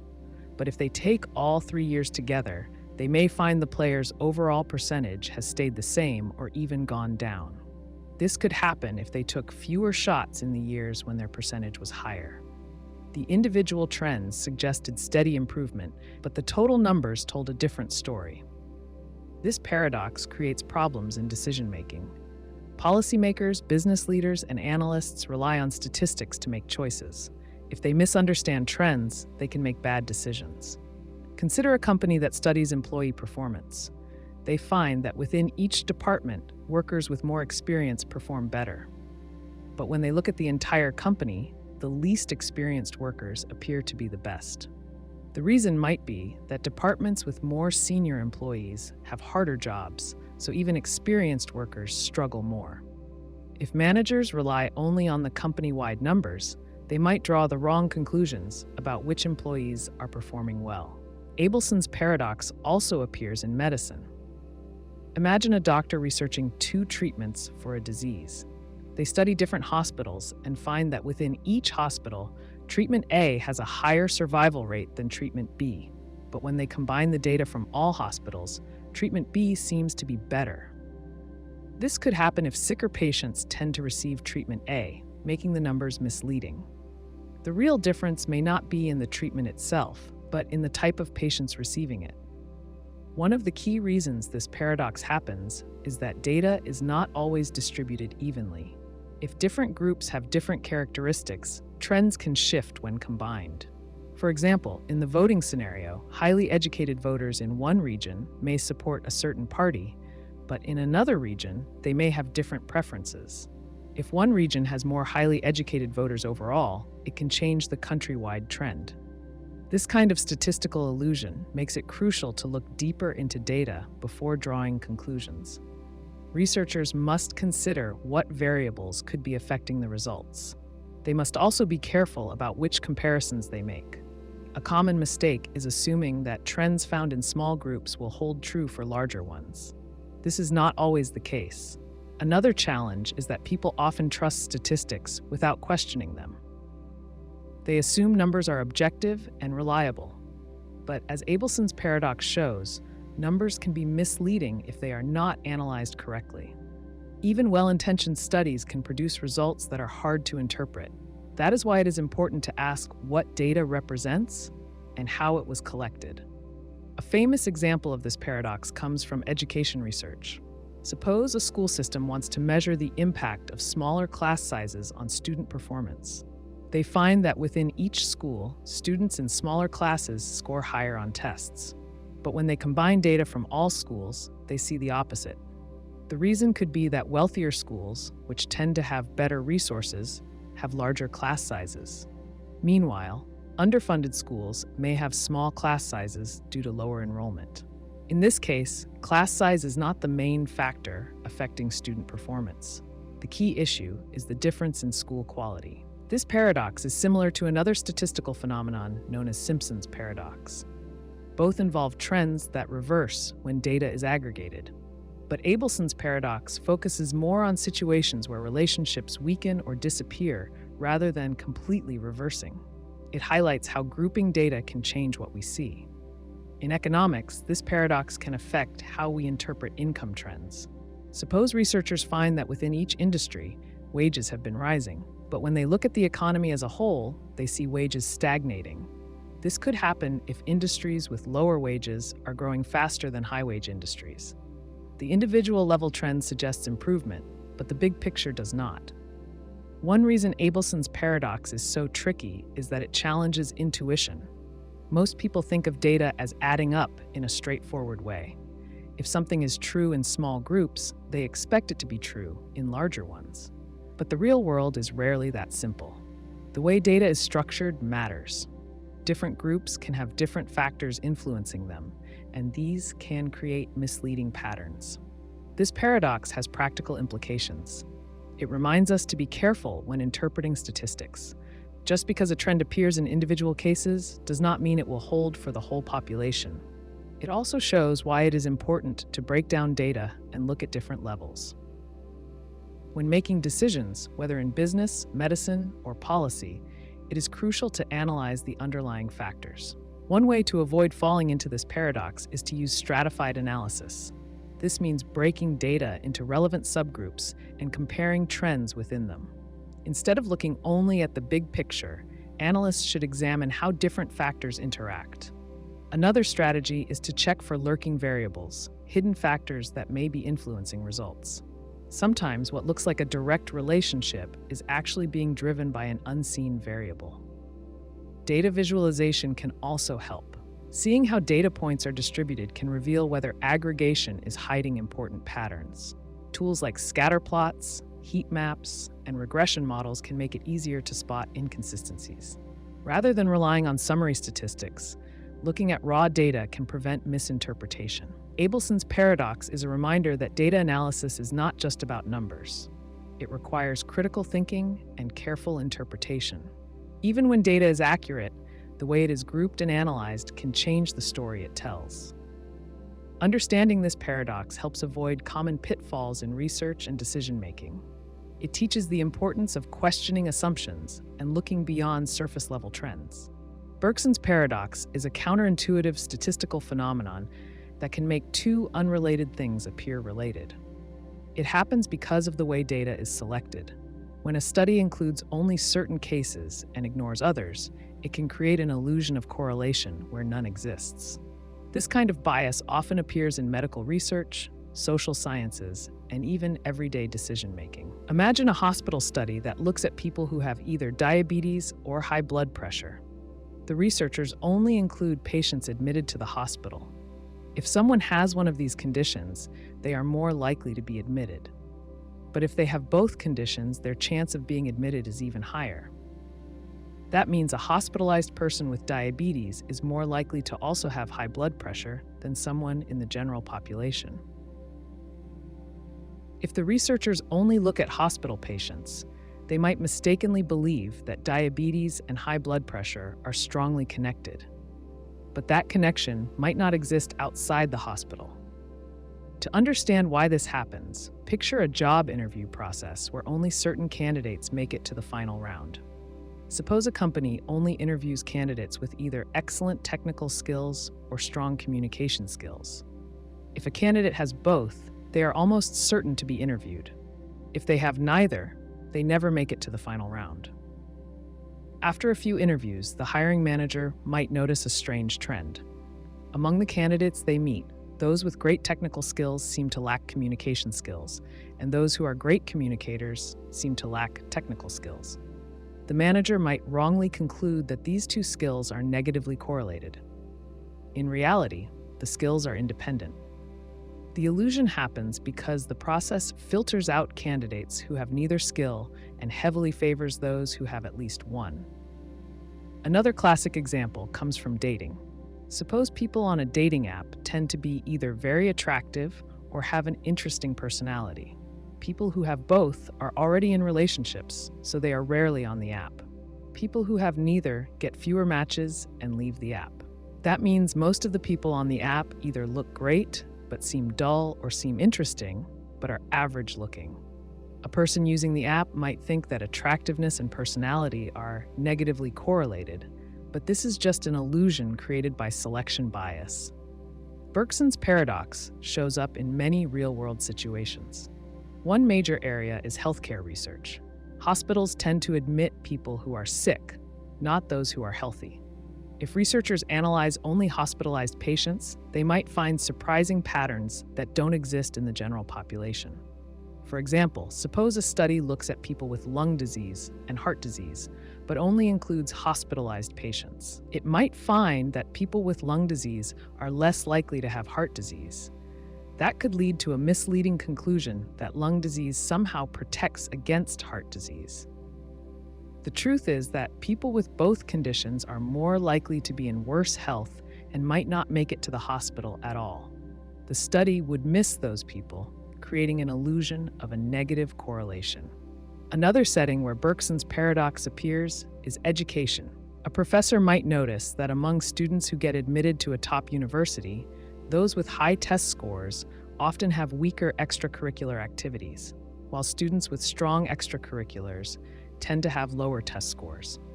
This might lead to the assumption that test scores and extracurriculars are negatively related. The Sleeping Beauty problem is a thought experiment in probability theory. It explores how beliefs should change when new information is introduced under specific conditions. The problem involves a simple setup, but the debate over its solution has divided mathematicians and philosophers for years. Imagine a researcher tells Sleeping Beauty that they will put her to sleep on Sunday night. While she sleeps, they will toss a fair coin. If the coin lands heads, they will wake her up on Monday, ask her a question, and then put her back to sleep. If the coin lands tails, they will wake her up on Monday, ask her the same question, put her back to sleep with memory-erasing medication, and then wake her up again on Tuesday to ask her the question once more. Regardless of the outcome, she will wake up for the last time on Wednesday, and the experiment will end. Each time she wakes up, she does not know whether it is Monday or Tuesday. The researcher asks her a single question: what is your credence that the coin landed heads? The problem is about how she should answer. At first, it seems like the answer should be simple. The coin is fair, so before going to sleep on Sunday, she would say the probability of heads is 1/2. But when she wakes up in the experiment, her situation changes. She now knows that she has been woken up, but she does not know whether it is Monday or Tuesday. This uncertainty affects how she should update her belief. Two main answers emerge from this setup: 1/2 and 1/3. Those who argue for 1/2 say that Sleeping Beauty gains no new relevant information when she wakes up. The experiment was set up before she went to sleep, and the coin toss remains fair. Since the probability of heads was 1/2 before she slept, it should still be 1/2 when she wakes up. She already knew she would wake up at least once, so the waking moment itself does not give her any reason to change her belief. The argument for 1/3 takes a different approach. It considers the number of times she is woken up in different scenarios. If the coin lands heads, she wakes up once. If the coin lands tails, she wakes up twice. Since she does not know whether it is Monday or Tuesday, she should assume that each waking moment is a random sample from the set of possible wakings. There are 3 possible wake-ups in total, 1 for heads and 2 for tails. Since only one of those corresponds to heads, her probability for heads should be 1 out of 3. An analogy can help clarify this reasoning. Suppose you are randomly placed in one of 3 identical rooms. 2 of the rooms have a red wall and 1 has a blue wall. When you wake up and see a red wall, you should reason that there was a 2 out of 3 chance you were placed in a red room. In the same way, when Sleeping Beauty wakes up, she should consider that 2 out of 3 of the possible times she could wake up occur when the coin landed tails. Supporters of the 1/2 answer reject this logic. They argue that probabilities should not be assigned based on the number of times an event occurs, but rather on the process that generates the event. Since the coin is fair, and Sleeping Beauty had no reason to believe otherwise, the probability of heads remains 1/2. This debate is not just about a single problem.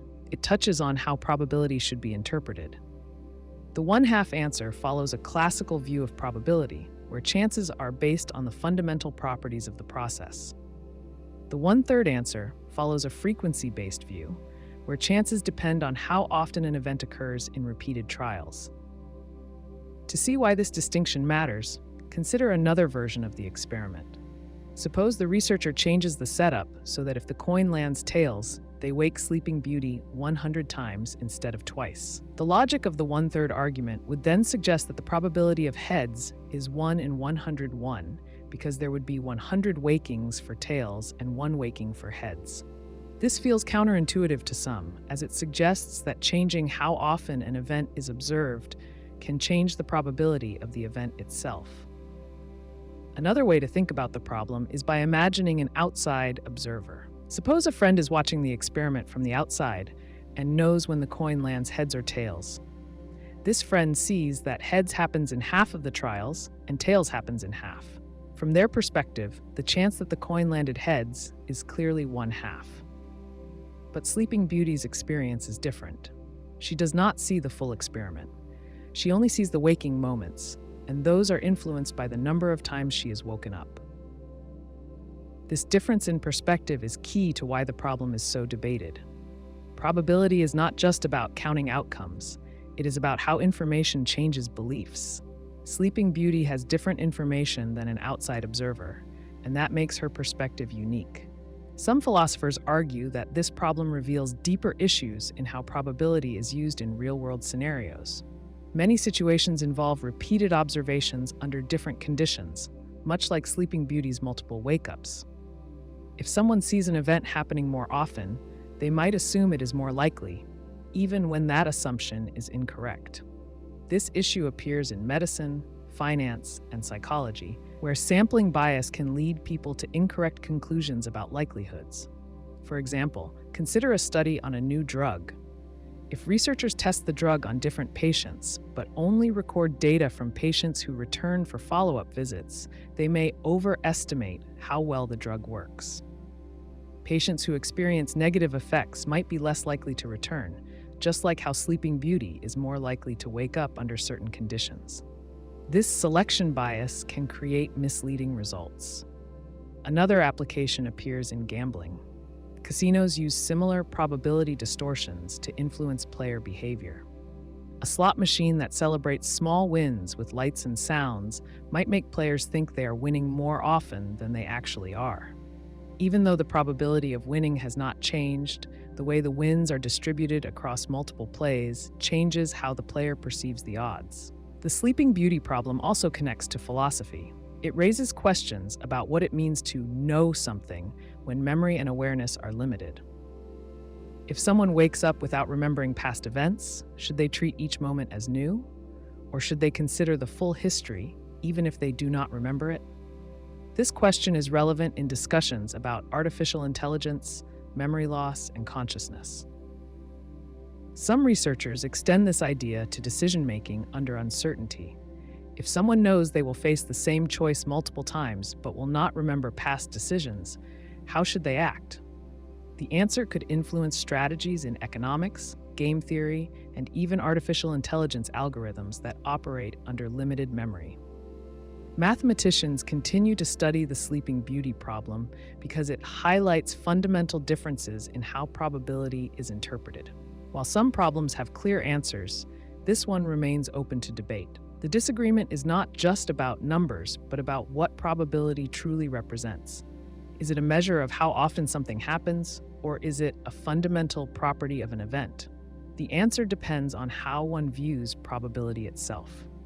This paradox challenges intuition, and that is why it remains an important topic in probability theory. Whether the answer is 1/2 or 1/3, the problem forces careful thinking about the nature of belief, uncertainty, and reasoning under limited information. Bertrand's paradox is a problem in probability theory that shows how different ways of defining randomness can lead to different results. It involves a simple question about random chords in a circle. The paradox reveals that probability is not always as straightforward as it seems. Imagine a circle with a fixed radius. The goal is to randomly select a chord within this circle and determine the probability that its length is longer than the side of an inscribed equilateral triangle. An equilateral triangle inside the circle has its vertices on the circle, and its sides are shorter than the circle's diameter, but longer than the circle's radius. The key question is whether a randomly drawn chord is longer than the side of this triangle. There are several ways to define what a random chord means, and this is where the paradox arises. The result depends entirely on the method used to select the chord. If different people use different definitions of randomness, they will come up with different probabilities, which creates confusion. One way to define a random chord is by choosing two random points on the circumference and drawing a line between them. This method gives one probability. Another way is to choose a random point inside the circle as the midpoint of the chord and then pick a random direction for the chord. This gives a different probability. A third way is to pick a random distance from the center along a fixed radius and then draw a perpendicular chord at that point. This produces yet another probability. Each method seems reasonable, yet they all produce different answers. If the first method is used, the probability of a chord being longer than the side of the inscribed triangle is 1/3. If the second method is used, the probability is 1/2. If the third method is used, the probability is 1/4. This contradicts the expectation that a well-defined problem should have a single consistent answer. To understand why these different methods give different results, consider each one carefully. The first method selects two random points on the edge of the circle. The key idea is that these points do not distribute chords evenly across the circle. Some areas will have a higher density of chords than others. This skews the probability distribution and leads to the 1/3 result. The second method, which chooses a random midpoint and a direction, spreads chords more evenly. It results in more long chords than the first method, increasing the probability to 1/2. This happens because midpoints of longer chords are more likely to be closer to the center of the circle. The third method, which picks a random perpendicular distance from the center, is different again. It results in a different concentration of chords, leading to the 1/4 probability.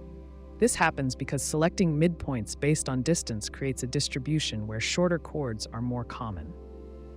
The paradox highlights a fundamental issue in probability theory.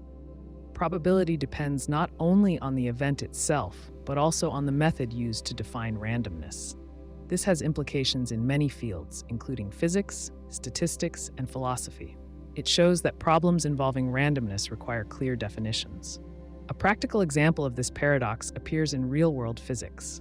In statistical mechanics, probabilities often depend on how states are defined. Different assumptions about randomness lead to different outcomes. The paradox also appears in risk analysis. If two analysts use different methods to define a random event, they might get different probabilities, leading to different decisions.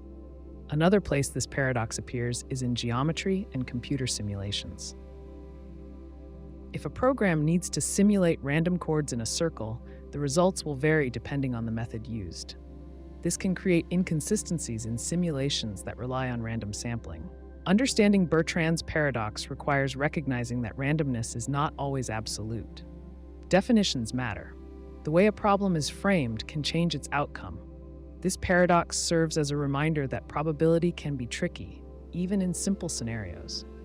It challenges intuition and forces deeper thinking about how probabilities are assigned. A deeper look at the three methods reveals why they differ. The first method, choosing two random points on the circle, might seem natural at first.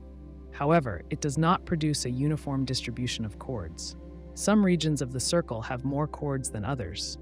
This affects the probability calculation, skewing it toward shorter chords. The second method, selecting a random midpoint and direction, ensures a more balanced spread of chords. This method gives every possible chord an equal chance of being chosen, which changes the probability of getting a longer chord. This method is often considered more natural in certain applications, though that depends on context. The third method, choosing a perpendicular distance, introduces another kind of bias. It distributes midpoints based on distance from the center, which leads to an uneven spread of chord lengths. Since the majority of midpoints fall near the circle's edge, shorter chords become more common, which lowers the probability of selecting a long chord. This paradox is not just a theoretical curiosity. It affects fields that rely on probability and randomness. Engineers, scientists, and statisticians must be aware that different definitions of randomness can lead to different results. A small change in how randomness is defined can completely alter an outcome. For example, in physics, probability distributions determine the behavior of particles. If different probability models are used, predictions about particle behavior may vary. This impacts everything from quantum mechanics to thermodynamics. Bertrand's paradox serves as a warning that probabilities must be carefully defined to avoid misleading results. The paradox also has implications in artificial intelligence and machine learning. Random sampling is often used to train models and make predictions. If different methods of randomness produce different results, the conclusions drawn from these models may vary.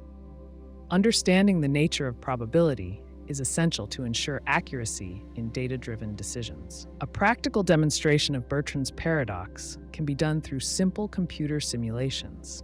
By writing a program that generates random chords using each of the three methods, it becomes clear that the results are not the same. This demonstrates how probability is influenced by method selection. Even though Bertrand's paradox is based on a simple geometric problem, its implications go far beyond circles and chords. It highlights an important issue in mathematics and science. Randomness is not always as straightforward as it appears. It depends on context, assumptions, and definitions. This paradox serves as a reminder that even seemingly simple probability problems can have unexpected complexity. Imagine you have 3 dice. Each one is labeled with a different set of numbers instead of the usual 1 through 6. You and a friend are going to play a game. You each pick 1 die, roll it, and whoever gets the highest number wins. You might assume that if 1 die is better than another, and that second die is better than a third, then the first die must also be better than the third.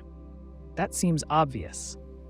But with intransitive dice, things don't work that way. Here's a simple example. Suppose you have 3 dice. Die A has sides numbered 2, 2, 4, 4, 9, 9. Die B has sides numbered 1, 1, 6, 6, 8, 8. Die C has sides numbered 3, 3, 5, 5, 7, 7. If you compare A and B, you can roll them enough times to see that A wins against B most of the time. This makes A seem like the stronger die. Now compare B and C. When you roll them repeatedly, B tends to win against C. That would make B seem like the better choice in this case. If you stopped there, it would look like A is the best, followed by B, then C. But when you roll A against C, something strange happens. C wins more often than A. This creates a cycle. A beats B, B beats C, but C beats A. It's like a game of rock, paper, scissors, where no single choice is always the best. This is what makes these dice intransitive. The idea of transitivity is simple. If you like apples more than bananas, and bananas more than cherries, you'd expect that you must also like apples more than cherries. That's how most rankings work. But intransitive dice break that pattern. The advantage doesn't flow in a straight line. Instead, it loops back on itself. This means that if someone lets you pick a die first, and they know about the intransitive structure, they can always choose a die that has a statistical edge over yours. No matter what you pick, they can always counter it. The person who picks second actually has the advantage, which goes against what most people expect. You might wonder how this works mathematically. To understand why die A beats die B, you can compare the numbers. If you roll die A and get a 2, it loses to 6 or 8 on die B, but it beats 1. If you roll a 4, it beats a 1 or 6, but loses to an 8. If you roll a 9, it beats all possible outcomes of die B. When you calculate all the probabilities, A wins more often than B. A similar process shows B wins against C and C wins against A. This has real-world applications. One of the most famous cases is in sports and games. In baseball, for example, a team might do well against one opponent but struggle against another, even if that second opponent is weaker overall. In elections, a candidate who polls better against one opponent might do worse against a third, creating an unstable race. In biology, certain strategies in evolution can form cycles like this, where no single trait is dominant. There's also a psychological effect at play. When people hear that A is better than B and B is better than C, they naturally assume A must be better than C. It feels like common sense. But intransitive dice show that our intuitions about ranking don't always hold up. The mind tries to create a straight hierarchy where one doesn't exist. Game designers and mathematicians use this concept to create balanced and unpredictable systems. Some board games and card games include mechanics where no single strategy is the best. If a player figures out the strongest move, but there's always a counter, the game stays competitive. In artificial intelligence, algorithms designed for machine learning sometimes rely on similar patterns. A strategy that works in one situation may fail in another, preventing a system from becoming stuck in one way of thinking. In a gambling setting, intransitive dice can be a trick used to deceive people who don't understand probability. A person might offer a bet where they let you choose a die first, then they pick second. If they use a set of intransitive dice, they will always have an edge. It's not cheating, but it exploits a gap in most people's understanding of probability. A good way to think about this is through a game scenario. Imagine you walk up to a table where a person has 3 dice and offers you a challenge. They let you choose any one die, and they will take another and roll against you. You look at the numbers and decide die A seems strong, so you pick it. Your opponent smiles and picks die C. You roll, and C wins more often than A. You feel unlucky and ask to play again. This time, you pick die C, thinking it must be the best. Your opponent picks die B and wins. You try again, picking die B, but they take die A and win again. No matter what you do, they always seem to have an answer. The trick is that the dice are intransitive. The advantage moves in a cycle, not in a straight line. This can be expanded beyond dice. There are versions of intransitive dice where more than 3 dice are involved, or where the odds shift even further from what people expect. Some sets have 4 or 5 dice, each one able to beat another in the set while losing to a different one. The larger the set, the harder it becomes to see the intransitive pattern at a glance. Understanding intransitive dice challenges a basic assumption many people have about the world, that advantages stack up in a straight line. It forces you to think in loops rather than in rankings. It also shows how small shifts in probability can add up to counterintuitive results. In many situations, the ability to recognize these patterns can be a strategic advantage. Even outside of games, this kind of reasoning appears in decision-making, economics, and even medicine. In some treatments, drug A might work better than drug B, and drug B better than drug C, but drug C might still outperform drug A in some cases. Doctors and researchers need to consider these patterns when analyzing effectiveness. This also applies in competitive strategy. In chess, one opening might counter another, but be weak against a third. In war games, one tactic might work well against a particular enemy, but fail against a different one. No single approach dominates everything. This creates a dynamic where players must constantly adapt instead of relying on a fixed best choice. Intransitive dice provide a simple way to illustrate a deep and counterintuitive idea. They look like a simple betting game, but they reveal a fundamental truth about probability and strategy. The way we naturally think about rankings doesn't always hold up under close analysis. The ability to recognize intransitive patterns can help in many areas, from playing games to making decisions where outcomes are uncertain. The Necktie Paradox is a probability puzzle that seems to lead to a contradiction. It starts with 2 people, Alice and Bob, who each own a necktie. They don't know the value of their own necktie, but know that one is worth more than the other. A third person, Claire, knows the values but only confirms that one is more expensive. Alice and Bob agree to a bet where the person with the more expensive necktie must give it to the other.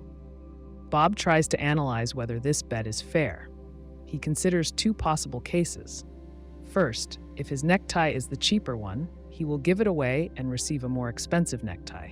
This is a gain for him. Second, if his necktie is the more expensive one, he will give it away and receive a cheaper one. This is a loss for him. Since he doesn't know which case applies, he assumes that each case has a 50% chance of occurring. To calculate his expected outcome, he considers the size of his gain and loss. If his necktie is worth some amount, call it x, and Alice's is worth some amount, call it y, then in the first case, he gains the difference between y and x. In the second case, he loses the difference between x and y. Since the probabilities of these cases are equal, he assumes that his expected gain should equal his expected loss, making the bet seem fair. But then he reasons further. He considers the expected value of Alice's necktie. If his own necktie is worth x, then Alice's necktie might be either greater than or less than x with equal probability. He assumes that, on average, the expected value of Alice's necktie is higher than x. This would mean that he expects to receive a necktie worth more than his own, making the bet favorable for him. However, Alice can make the same argument. If she assumes that the expected value of Bob's necktie is greater than hers, then she also believes she has an advantage in the bet. But both players cannot have an advantage at the same time. This is where the paradox appears. The mistake in the reasoning comes from an incorrect assumption about the distribution of necktie values. The expectation that the other person's necktie has a higher value is not always correct. The actual expected values depend on how the necktie values were chosen in the first place. For example, if the necktie values were randomly assigned from a limited set of possible values, then the expected gain and expected loss would cancel out exactly, making the bet fair. However, if the necktie values came from a distribution where higher values were more likely, then the expectation calculations might suggest an advantage. The paradox demonstrates a common mistake in probability, incorrectly assuming expected values without knowing the underlying distribution. While it seems like both players have an advantage, the reality is that the bet is fair if the values are drawn from a balanced distribution. The paradox disappears once we properly define how the values were chosen. Cramer's paradox is a strange mathematical puzzle that appears when working with algebraic curves. It deals with how many points uniquely determine a curve and reveals an unexpected contradiction in basic geometry. To understand this paradox, start with a simple idea from algebra. A straight line in two-dimensional space follows a basic equation, where the equation involves x and y and takes the form of ax plus b plus c equals 0. A straight line can be determined by just 2 points. If you know 2 distinct points, only one line passes through both. Now consider a parabola, which is a curve described by a quadratic equation. The general form is ax squared plus bx plus c equals y. This equation has 3 coefficients, a, b, and c. To uniquely determine a parabola, you need 3 points. Given 3 distinct points that do not fall on a single straight line, only one unique parabola can pass through all of them. The pattern continues. A cubic curve has an equation with terms up to x cubed. The general form is ax cubed plus bx squared plus cx plus d equals y. There are 4 coefficients, a, b, c, and d. To uniquely determine a cubic curve, 4 points are needed, provided they do not all fall on a lower degree curve. This logic extends to higher degree curves. If you have a polynomial equation of degree n, it will have n plus 1 coefficients. To determine a unique polynomial of degree n, you need n plus 1 points, assuming they are properly placed. Now introduce Cramer's paradox. It emerges when considering curves in two-dimensional space using algebraic geometry. The paradox appears when working with 2 distinct curves of degree n. The question is, how many points can these 2 curves share? According to algebraic geometry, 2 curves of degree n can intersect at n squared points. This result comes from Bézout's theorem, a fundamental rule in mathematics that describes how polynomial curves interact. If you draw a circle and a line, they can intersect at most at 2 points. A line is degree 1 and a circle is degree 2. The maximum number of intersection points follows the product of their degrees, 1 times 2, which equals 2. Apply this rule to 2 general quadratic curves, meaning 2 parabolas or conic sections. A quadratic equation is degree 2, so 2 different quadratic curves should intersect at 2 times 2, which equals 4 points. For cubic curves, the degree is 3. 2 distinct cubic curves can intersect at 3 times 3, or 9 points. Now this is where the paradox appears. Earlier, we saw that a single curve of degree n is uniquely determined by n plus 1 points. But when considering 2 distinct curves, they can intersect at n squared points. When n equals 2, a quadratic equation is uniquely determined by 3 points, but 2 quadratics can share 4 points. When n equals 3, a cubic equation is uniquely determined by 4 points, but 2 cubics can share 9 points. For cubic curves, the situation is surprising. A single cubic curve is fully determined by 4 points. If you are given 4 points that do not lie on a straight line, only 1 cubic curve can pass through them, but 2 cubic curves can intersect at 9 points.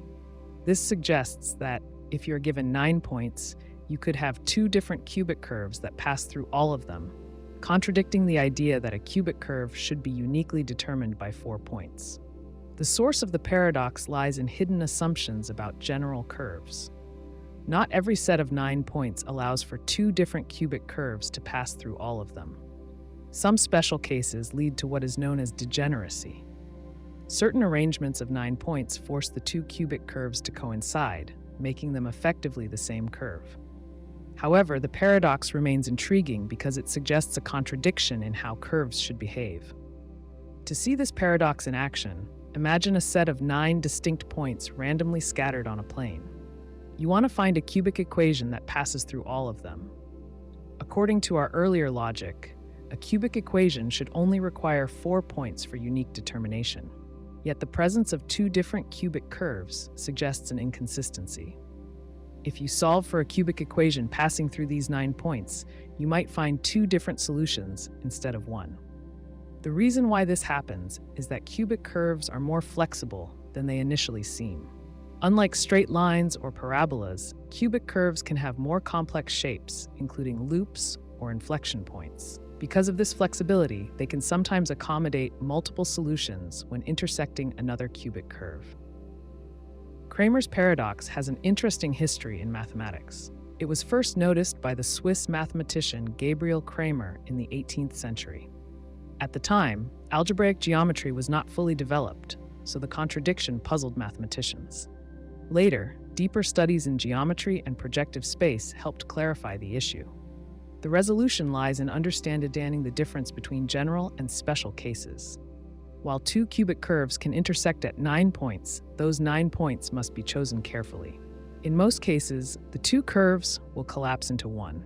A modern way to handle this paradox involves thinking about equations in terms of constraints.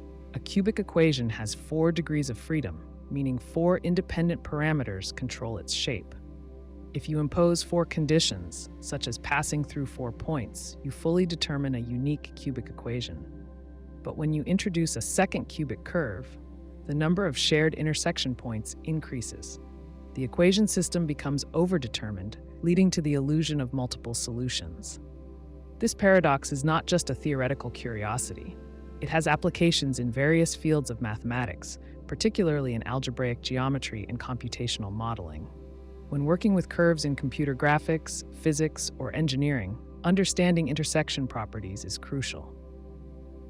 If 2 curves unexpectedly share more points than expected, it may indicate hidden symmetries or special geometric relationships. In practical settings, Cramer's paradox can arise when dealing with polynomial fitting. Suppose you are given data points and need to fit a curve to them. If you try to fit a cubic equation to 4 points, the result is unique. But if you attempt to fit a cubic equation to 9 points and unexpectedly find 2 different solutions, you might be encountering an effect related to the paradox. This paradox also appears in discussions about higher degree curves. If you consider quartic equations, meaning equations of degree 4, the paradox becomes even stronger. A single quartic equation is uniquely determined by 5 points, but 2 quartic equations can intersect at 16 points. Similar arguments apply to curves of even higher degrees. One of the ways modern mathematics deals with this is through projective geometry. Projective space extends traditional Euclidean space by adding extra points at infinity. This extension helps resolve certain geometric inconsistencies by treating curves more consistently. In projective terms, Cramer's paradox does not represent a true contradiction, but instead reveals the underlying complexity of curve intersections. This paradox also has connections to topology and singularity theory. In some cases, 2 curves may appear different, but are actually the same when viewed under a transformation. Understanding when curves genuinely differ versus when they are identical is an important question in modern mathematics. Ultimately, Cramer's paradox serves as a reminder that intuition about curves and intersections can be misleading. The relationship between the number of points required to define a curve and the number of points where two curves intersect does not always follow simple rules. Instead, it depends on deeper mathematical properties that govern polynomial equations and geometric spaces. Newcomb's paradox is a problem in decision theory that challenges how we think about choice, prediction, and free will. The setup is simple. There are two boxes in front of you. The first box is clear and contains $1,000. The second box is opaque. It either contains $1 million or nothing. You have two options. You can take both boxes or just the opaque one. The twist is that a highly intelligent predictor has already made a decision about what is in the opaque box. If the predictor believes you will take both boxes, they have left the opaque box empty. If they believe you will take only the opaque box, they have put $1 million inside. The predictor is highly accurate and has never been wrong before. At first glance, the choice seems obvious. If the predictor has already made their decision, then whatever is in the opaque box is fixed. That means you can safely take both boxes and get an extra $1,000 without affecting what is inside the opaque box. But this argument ignores the predictor's accuracy. If you take both boxes, the predictor likely foresaw this and left the opaque box empty. That means you only get the $1,000. If you take only the opaque box, the predictor likely foresaw that and placed $1 million inside. This makes it look like the best choice is to take only the opaque box. This is where the paradox comes in. There are two strong arguments, each leading to a different decision. One argument says that no matter what, taking both boxes will always give you more money. The other argument says that trusting the predictor will give you the best outcome. These two arguments contradict each other.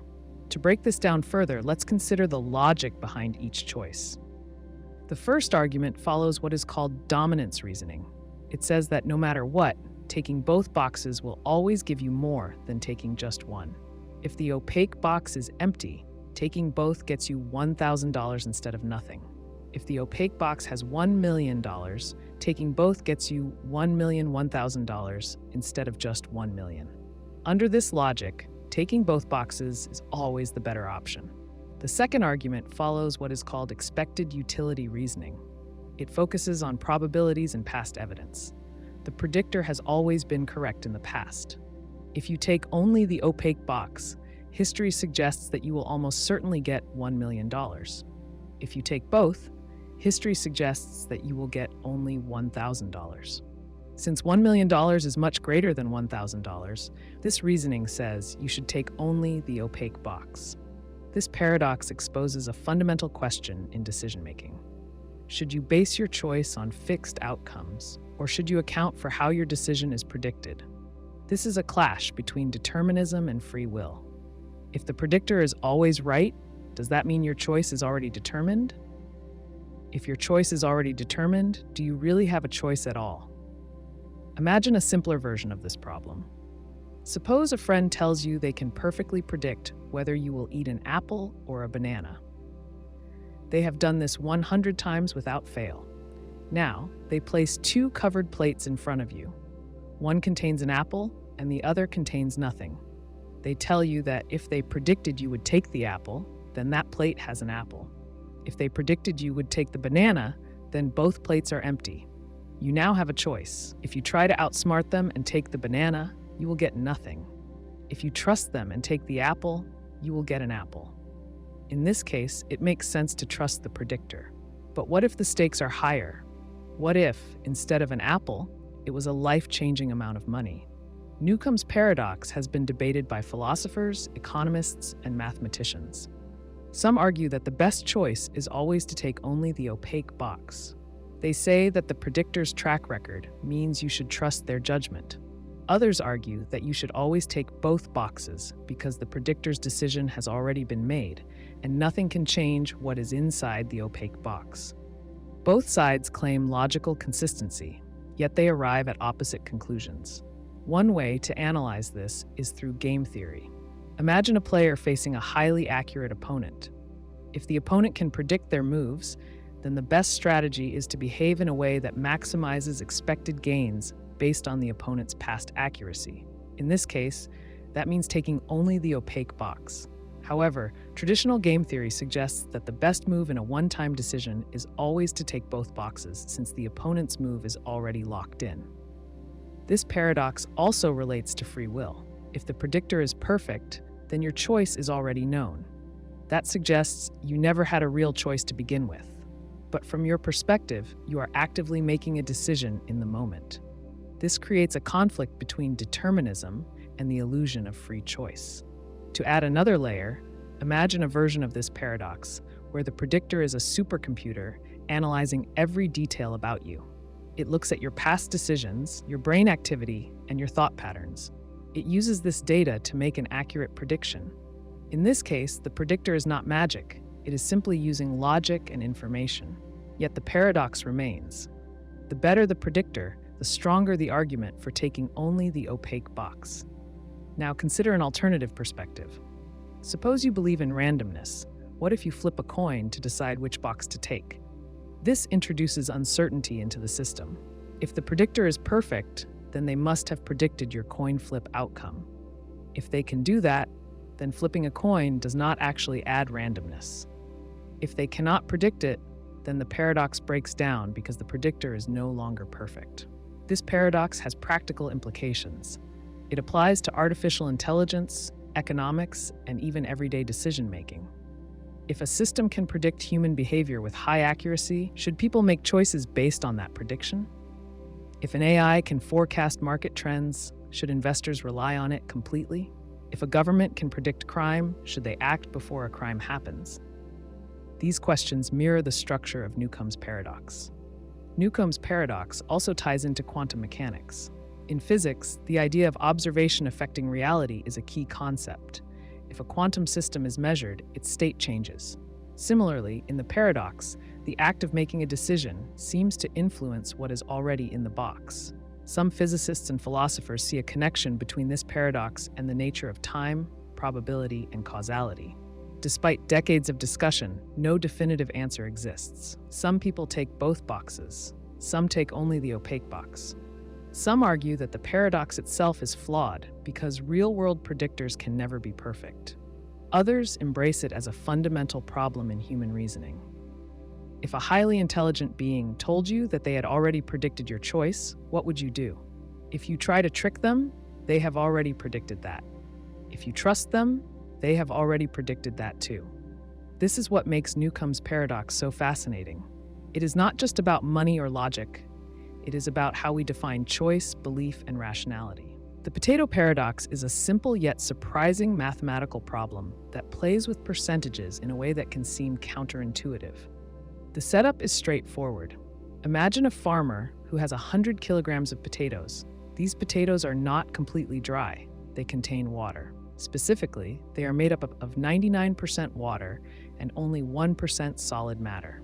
The farmer leaves them out in the sun, and as they dry, some of the water evaporates. After some time, the potatoes dry enough that they are now 98% water. The question is, how much do the potatoes weigh now? At first, it might seem like the weight should barely change. The water content has only gone down by 1 percentage point, from 99 to 98%. Since only water is evaporating, it's easy to assume that the weight of the potatoes should still be close to 100 kilograms.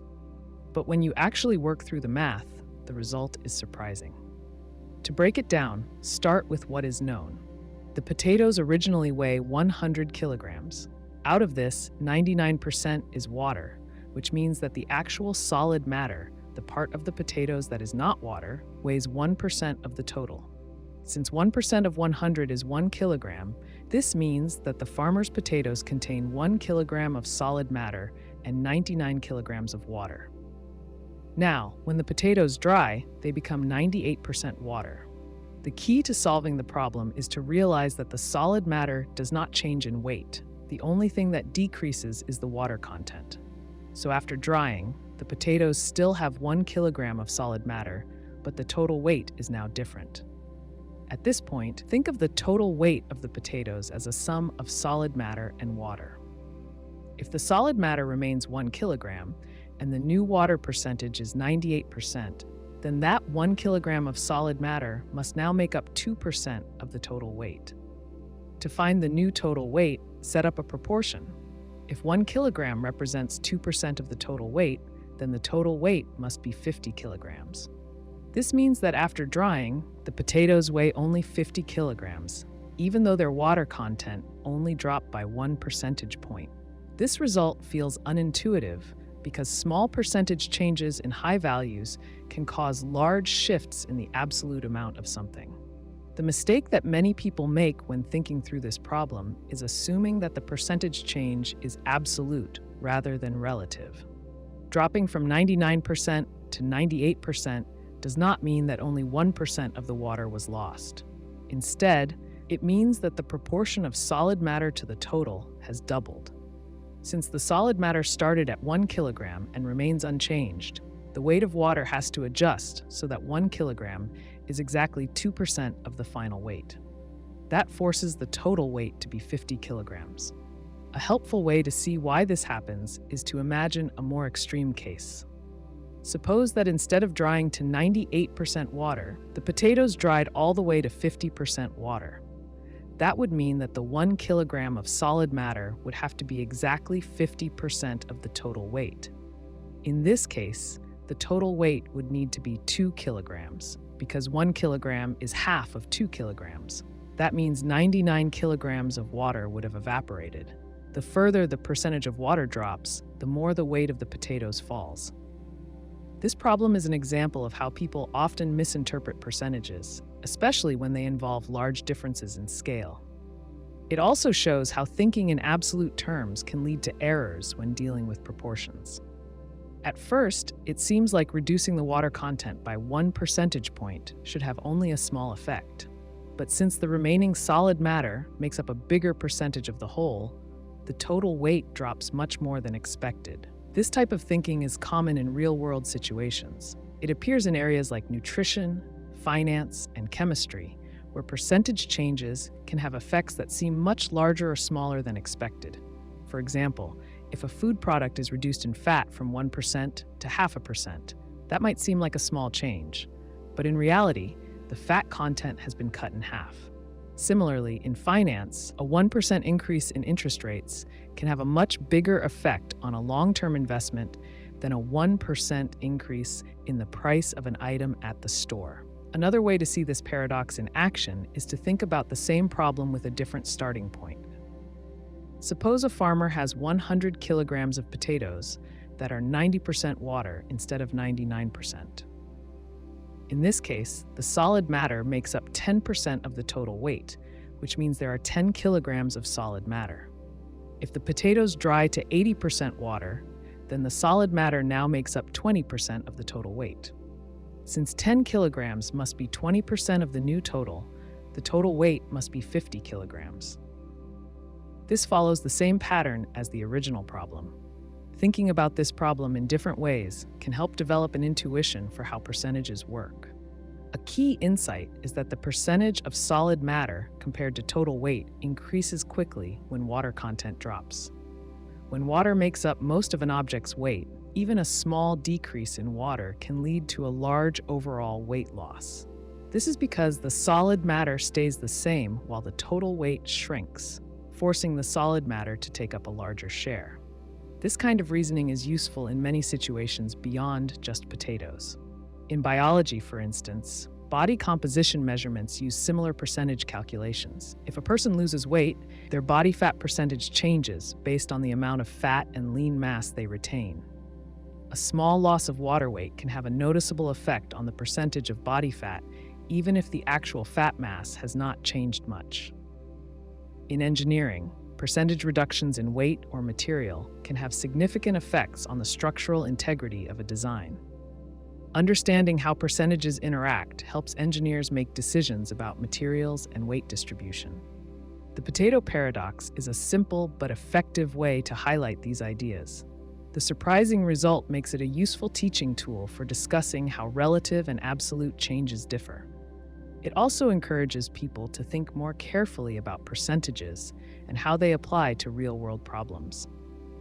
Even though the problem itself is straightforward, it reveals deeper principles about how proportions and percentages behave. Parrondo's paradox is a strange result in probability. It shows how two losing strategies can combine to create a winning one. This idea goes against common sense. Normally, if you have two bad choices, combining them should not lead to success. But in this case, it does. Imagine two games. Each game has its own set of rules. If you play either game alone for a long time, you will lose money. But if you switch between the two games in the right way, you will start winning over time. To understand this, consider a gambler. He has a fixed amount of money and can choose to play either Game A or Game B. Game A is a simple coin toss. If the coin lands on heads, the gambler wins a small amount. If it lands on tails, he loses a small amount. The coin is slightly biased against him. The probability of heads is just below 50%, which means he will slowly lose money over time. Game B is more complicated. If the gambler has a lot of money, the game works like Game A but with a worse coin. If he has very little money, the game changes. In this case, the coin is biased in his favor. This means that when the gambler is poor, he has a better chance of winning. Playing either game by itself will lead to a loss. If he only plays Game A, the unfair coin causes a slow decline. If he only plays Game B, the conditions will make him lose in the long run as well. But if he switches between the two games in a certain sequence, something unexpected happens. To see why, consider a pattern. The gambler plays Game A once, then Game B twice, then repeats. At first, it seems random, but over time, this alternation starts to favor the gambler. The reason comes from the different ways the two games interact. Game B's rules cause the gambler's fortune to swing up and down. At the right moments, the gambler plays Game A when his fortune is at a temporary high and Game B when his fortune is low. This pattern allows small gains to add up faster than small losses. A simple way to understand this is by thinking about a hill. Imagine the gambler's money moves like a ball on a bumpy surface. If the ball rolls down one slope, it might seem like it will always go lower. But if the surface has the right bumps at the right places, the ball can keep bouncing back up. The motion appears random, but there is a hidden order that allows the gambler to make progress. To express this idea mathematically, think about probabilities. In Game A, the probability of winning is just under 50%. In Game B, the probability of winning changes based on the gambler's current money. If his money is a multiple of a certain number, he has a worse chance. If not, he has a better chance. This shifting probability creates cycles. The key insight is that the sequence of games takes advantage of these cycles. This paradox is surprising because it suggests that bad decisions do not always add up to worse results. Instead, a combination of bad choices can be structured in a way that leads to success. This is counterintuitive. Normally, when people make decisions, they assume that each bad decision makes things worse. But here, the interaction between bad decisions can create an unexpected advantage. To make this more concrete, imagine two workers. One has a job that pays very little but is stable. The other has a job with unpredictable pay. Some days, he makes a lot. Other days, he makes nothing. If he only worked the first job, he would slowly lose financial ground. If he only worked the second job, he might go broke during a bad streak. But if he alternates between the two jobs in a smart way, he can take advantage of the high-earning days while avoiding the worst dry spells. This is like Parrondo's paradox in action. Another way to see it is through sports. Imagine a basketball player with two strategies. One is a low-risk, low-reward shooting style. The other is high-risk, but can lead to big scores if timed correctly. If he only plays it safe, he will lose against aggressive opponents. If he only takes risks, he will fail due to inconsistency. But if he switches between the two approaches at the right times, he might win more than expected. In nature, similar effects appear. Some animals survive better when they mix two survival strategies. If an animal always hides, it may miss chances to find food. If it is always aggressive, it may attract predators. But switching between these behaviors at the right moments can lead to survival. The paradox also has implications for investing. Imagine two investment strategies. One is very conservative and leads to slow losses over time due to inflation. The other is highly volatile and can result in large short-term losses. If an investor only follows one strategy, he will eventually lose money. But if he switches between them in the right way, he might actually increase his wealth. The unpredictability of one strategy interacts with the slow erosion of the other in a way that creates unexpected gains. Parrondo's paradox was originally developed in the context of physics. Scientists were studying how small random forces could lead to systematic movement in physical systems. This led to the realization that similar effects could happen in games and finance. At its core, the paradox challenges intuition. It shows that randomness and apparent disadvantages do not always behave in straightforward ways. The key lies in understanding how different elements interact over time.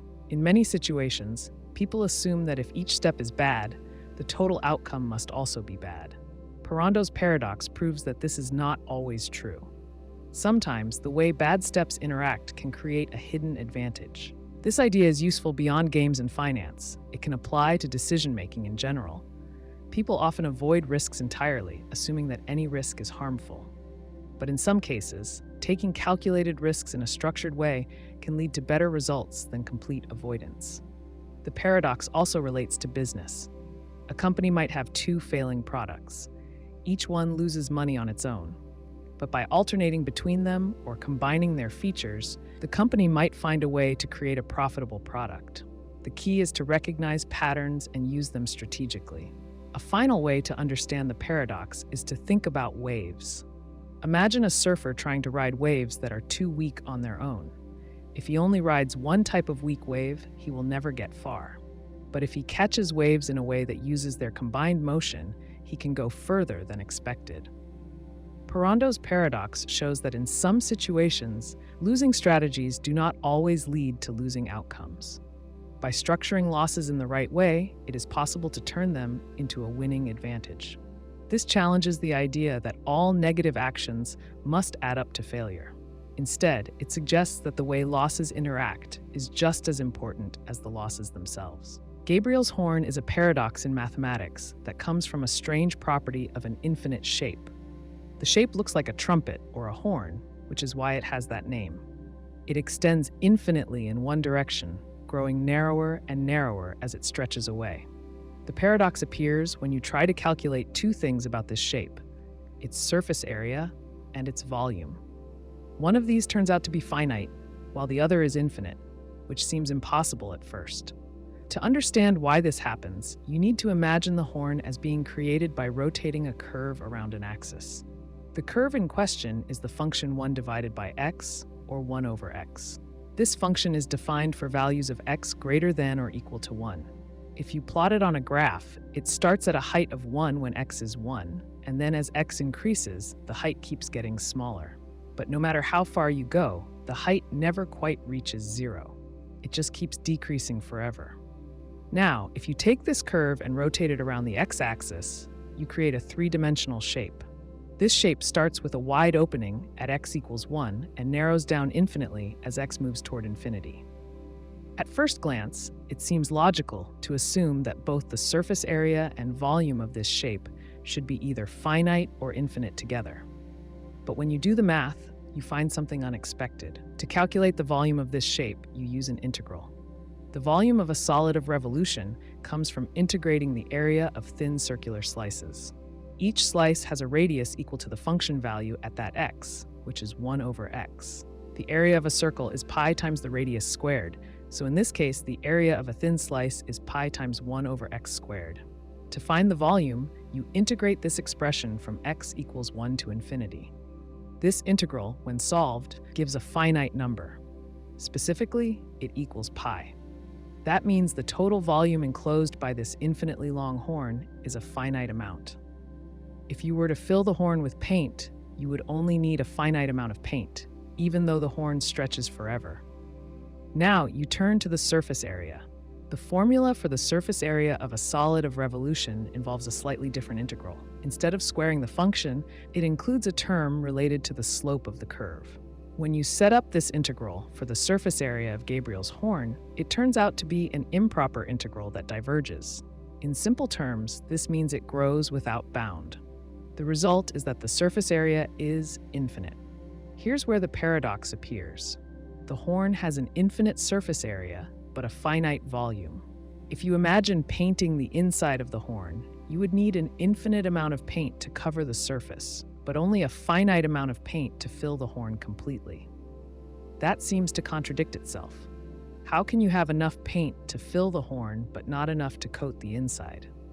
This paradox challenges intuition, because in everyday experience, if something has a finite volume, it seems natural to assume it has a finite surface area as well. But Gabriel's horn shows that this assumption can fail in mathematics.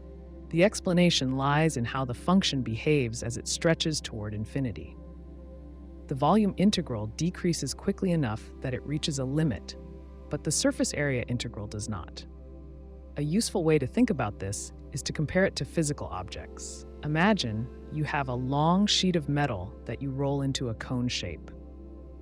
If you roll it tighter and tighter, making it thinner and longer, you can keep increasing its length without increasing the total material used. Now, if you keep stretching it infinitely while keeping the total material finite, you start to approach something like Gabriel's horn. The surface remains infinitely large because it keeps getting stretched, but the enclosed volume remains limited. Another way to understand this is through the concept of limits. The function 1 over x shrinks so fast that the total volume stops growing at a certain point, but the surface area does not slow down in the same way. As you add more and more layers, the new volume added gets smaller and smaller, approaching a finite total. But because the function never truly reaches zero, the surface area keeps growing without bound. This paradox has interesting implications in philosophy and physics. It suggests that some intuitive ideas about space, matter, and measurement do not always work as expected when extended to infinity. In a physical sense, no real-world object can have infinite surface area while containing finite volume because materials have atomic structures and limits. But in pure mathematics, where concepts like infinitely thin surfaces exist, this paradox is a natural consequence of how limits and integration work. One way people sometimes try to resolve the paradox is by thinking about the nature of paint itself. If you assume paint has thickness, then covering the surface of Gabriel's horn requires an infinite amount. But if the paint layer could be infinitely thin, then maybe it could be spread over the infinite surface with only a finite amount. However, in real life, paint is not infinitely thin, and it always has some thickness. That means the paradox does not apply in practical situations, but it remains an interesting thought experiment in mathematics. Gabriel's horn is also connected to other paradoxes involving infinity. It highlights how mathematical reasoning can lead to results that contradict common sense. This is similar to other cases in which infinite sums or series behave in unexpected ways. For example, the paradox of Hilbert's hotel involves an infinite number of hotel rooms, yet new guests can always be accommodated. Similarly, in Zeno's paradoxes, a runner can never seem to reach the finish line if you keep dividing the remaining distance in half. These examples show that infinity behaves in ways that do not always match everyday experience. In the case of Gabriel's horn, the resolution is purely mathematical. The paradox does not indicate a mistake, but rather reveals a surprising property of functions and calculus. The horn's infinite surface area and finite volume are both correct results, and they follow logically from the way the function behaves. The paradox forces a shift in intuition, showing that infinity can lead to unexpected conclusions. Gabriel's horn also connects to real-world applications in science and engineering. In physics, problems involving surfaces and volumes appear in fluid dynamics, material science, and electromagnetism. Engineers often deal with surfaces that have large areas but contain relatively small amounts of material, such as thin coatings, foams, or fractal-like structures. The idea that something can have a finite volume but an infinite surface area may seem purely theoretical, but it relates to practical considerations in manufacturing and design. In theoretical physics, this paradox is sometimes linked to discussions about space and dimensions. If you imagine a three-dimensional space being rotated into a fourth dimension, you get similar paradoxes where volume and surface behave differently than expected. Some interpretations of black hole physics involve analogous mathematical concepts. Black holes have surfaces called event horizons, which interact with concepts of infinite limits in ways that mathematicians and physicists continue to explore. Another interesting connection comes from topology, the branch of mathematics that studies properties of space that remain unchanged under stretching and bending. Some topological surfaces have counterintuitive properties, such as the Mobius strip, which has only one side, or fractals, which can have infinite surface area within a finite boundary. These ideas echo the behavior of Gabriel's horn. In the end, this paradox is a lesson in how infinity changes the way things work. When you step into the world of calculus and infinite series, you have to adjust your expectations. The rules that make sense in everyday life do not always apply when dealing with infinity. Gabriel's horn serves as a reminder that mathematics is full of surprises, and even simple functions can lead to results that challenge intuition. The Thompson Lamp is a thought experiment in mathematics and philosophy. It deals with an impossible sequence of actions that challenge our understanding of time and logic. The setup is simple. Imagine a lamp that can be switched on and off. The experiment begins with the lamp in the off position. After 1 minute, the lamp is switched on. 30 seconds later, it is switched off. 15 seconds later, it is switched on again. The pattern continues, with each interval being half the previous one. The sequence never stops. It keeps halving the time it takes to flip the switch. After 2 minutes, an infinite number of switch flips have occurred. The question is, what is the state of the lamp at the 2-minute mark? Is it on or is it off? This paradox forces us to think about infinite processes in a finite amount of time. The lamp starts off in a well-defined state. Each action changes the state. Every switch flip is a clear and definite event. But at the 2-minute mark, there is no final action. The lamp has been switched an infinite number of times. That means it has no last state to refer to. If it were on, there would have been a final switch that turned it on. If it were off, there would have been a final switch that turned it off. Since no such final action exists, the question itself appears to break down.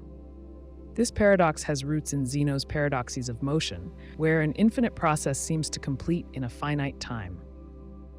In the famous Achilles and the tortoise paradox, Achilles must reach an infinite number of halfway points to catch the tortoise. But in the case of the lamp, we deal with a different problem. It is not about reaching a point, but about defining a final state after infinite changes. One way to analyze this is to assign numbers to each state. Suppose we define the lamp being on as 1 and the lamp being off as 0. The sequence of states then follows a clear pattern: 0, 1, 0, 1, 0, 1, and so on. But when asked about the final state, there is no single answer. Mathematically, the sequence does not settle on a single value. It keeps alternating forever. There is no last term in the sequence, so there is no final value to assign. Some might argue that since the number of times the switch is flipped is infinite, the lamp should not have a determined state. Others may try to find a way to sum the infinite process. A common approach is to think about limits in calculus. If a sequence approaches a single value, we call that value its limit. But in this case, the sequence of states does not settle on one number. It jumps back and forth without settling. Imagine another perspective. Suppose someone watches the lamp, but does not see every switch flip. They only see snapshots at certain moments. If they check randomly, sometimes they will find the lamp on and other times they will find it off. This suggests that the final state does not exist in the usual sense. Now, consider what would happen if we changed the rules slightly. Suppose the lamp followed a different pattern. Instead of switching between on and off in a strict order, imagine that at each step, a random choice determines whether it is switched or not.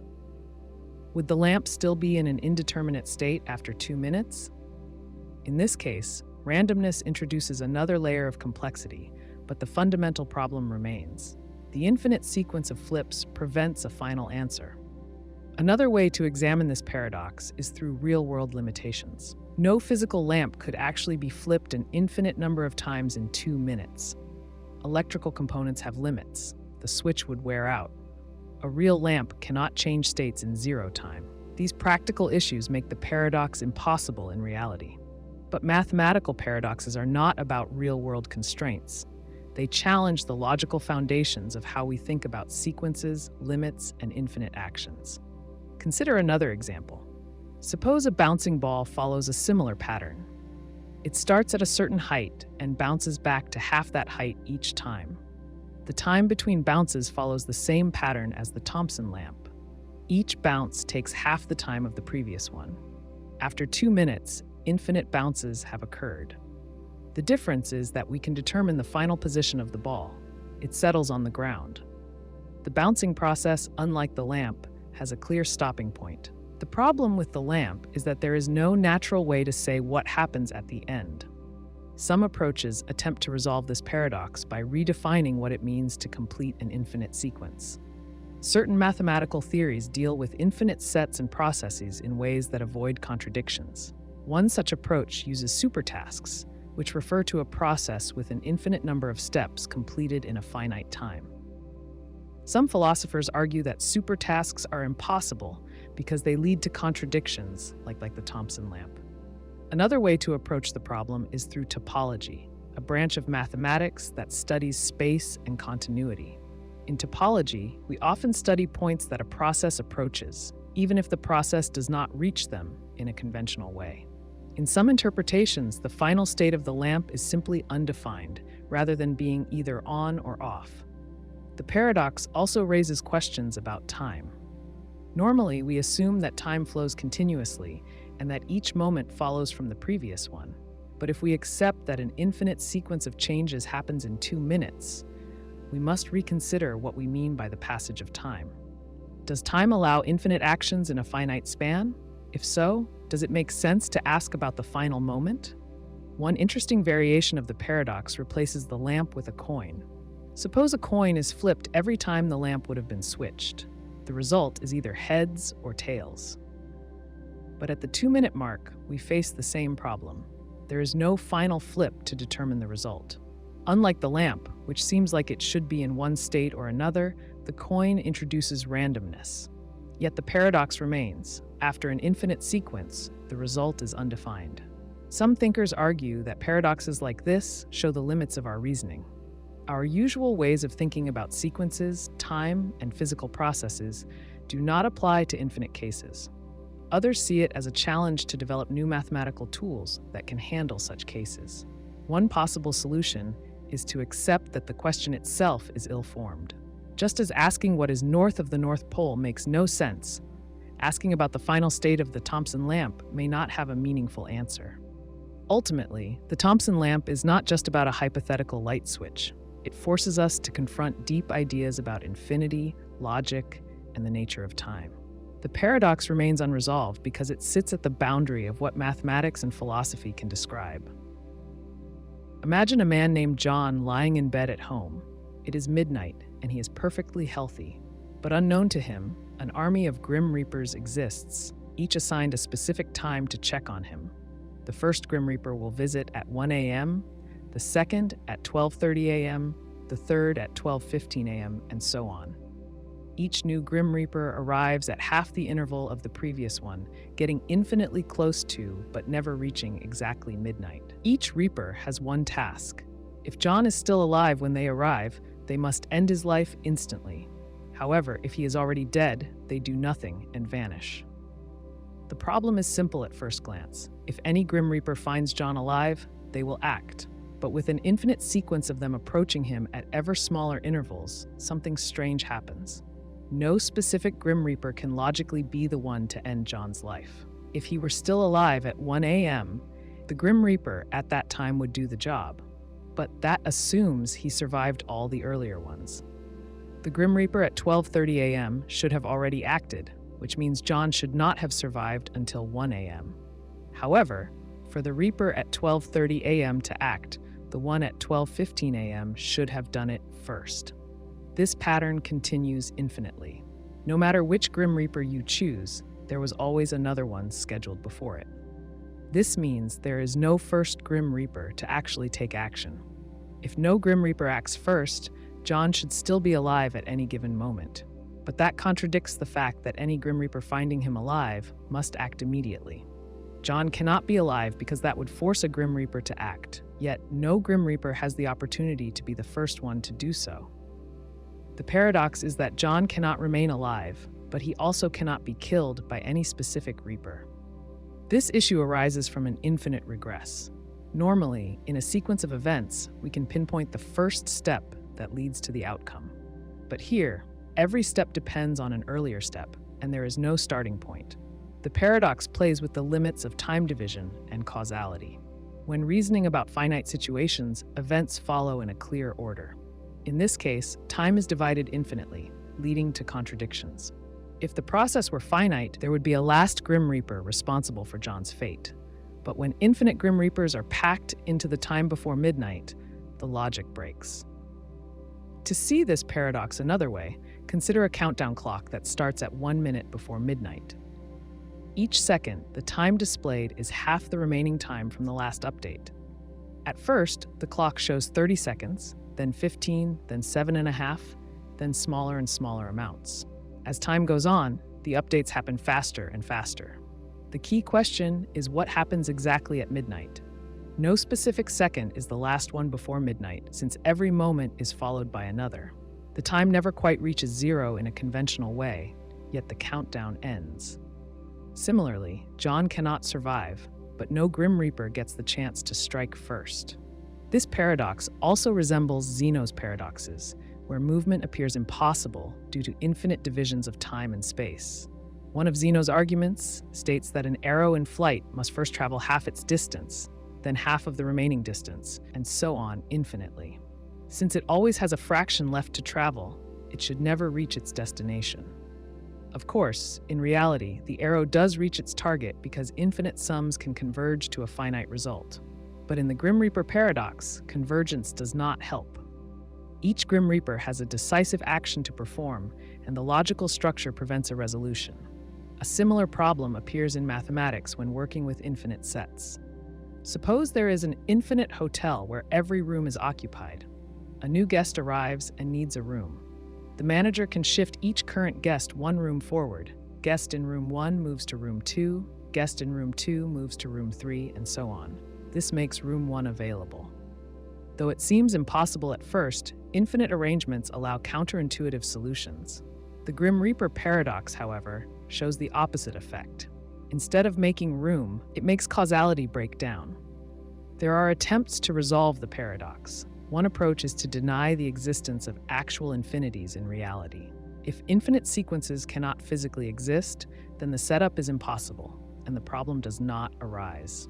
Another approach questions whether actions must be well-defined in cases involving infinity. If no Grim Reaper can act first, perhaps the entire sequence collapses, meaning John simply remains alive.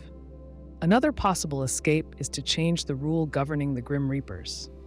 If each Reaper only acts if no earlier one has acted, then the rule might itself be undefined in the infinite case. Some versions of logic suggest that if a rule leads to a contradiction in an infinite process, it should be rejected. This is similar to the way physics avoids paradoxes by using limits and approximations rather than strict infinite sequences. The paradox also connects to time travel and causality loops. If a person travels back in time and prevents their own birth, there is no clear point where the loop begins. The Grim Reapers create a similar effect by setting up an infinite chain of events without a clear origin. Each event relies on an earlier one, but there is no first cause. Some philosophers argue that this suggests limits on how time itself can work. If time allowed infinite sequences like this, logical contradictions could arise. The paradox has implications for physics and the nature of time. Some physical theories suggest that space and time are not infinitely divisible. If there is a smallest unit of time, then the paradox cannot occur because there would be a first Grim Reaper with no predecessor. If time is continuous, the paradox suggests deeper problems. Some interpretations of quantum mechanics also hint at limitations in how events unfold. Quantum uncertainty might prevent infinitely precise sequences from being well-defined. In practical terms, no infinite army of Grim Reapers exists, so the paradox is not a real-world problem. However, it serves as a mental exercise to explore limits of logic, infinity, and causality. It challenges the assumption that every rule remains valid when extended infinitely. It also raises questions about determinism and free will. If every event follows necessarily from past conditions, paradoxes like this might suggest the need for modifications in how we think about cause and effect.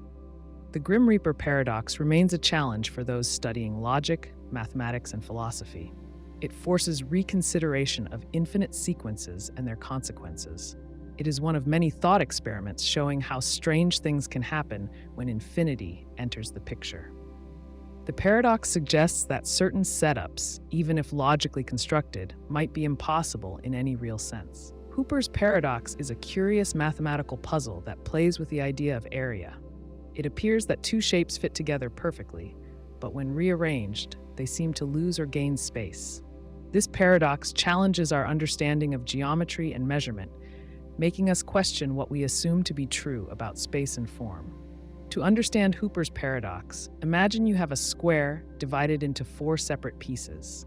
These pieces are then rearranged into a different shape, such as a rectangle or a similar square, but with a different area.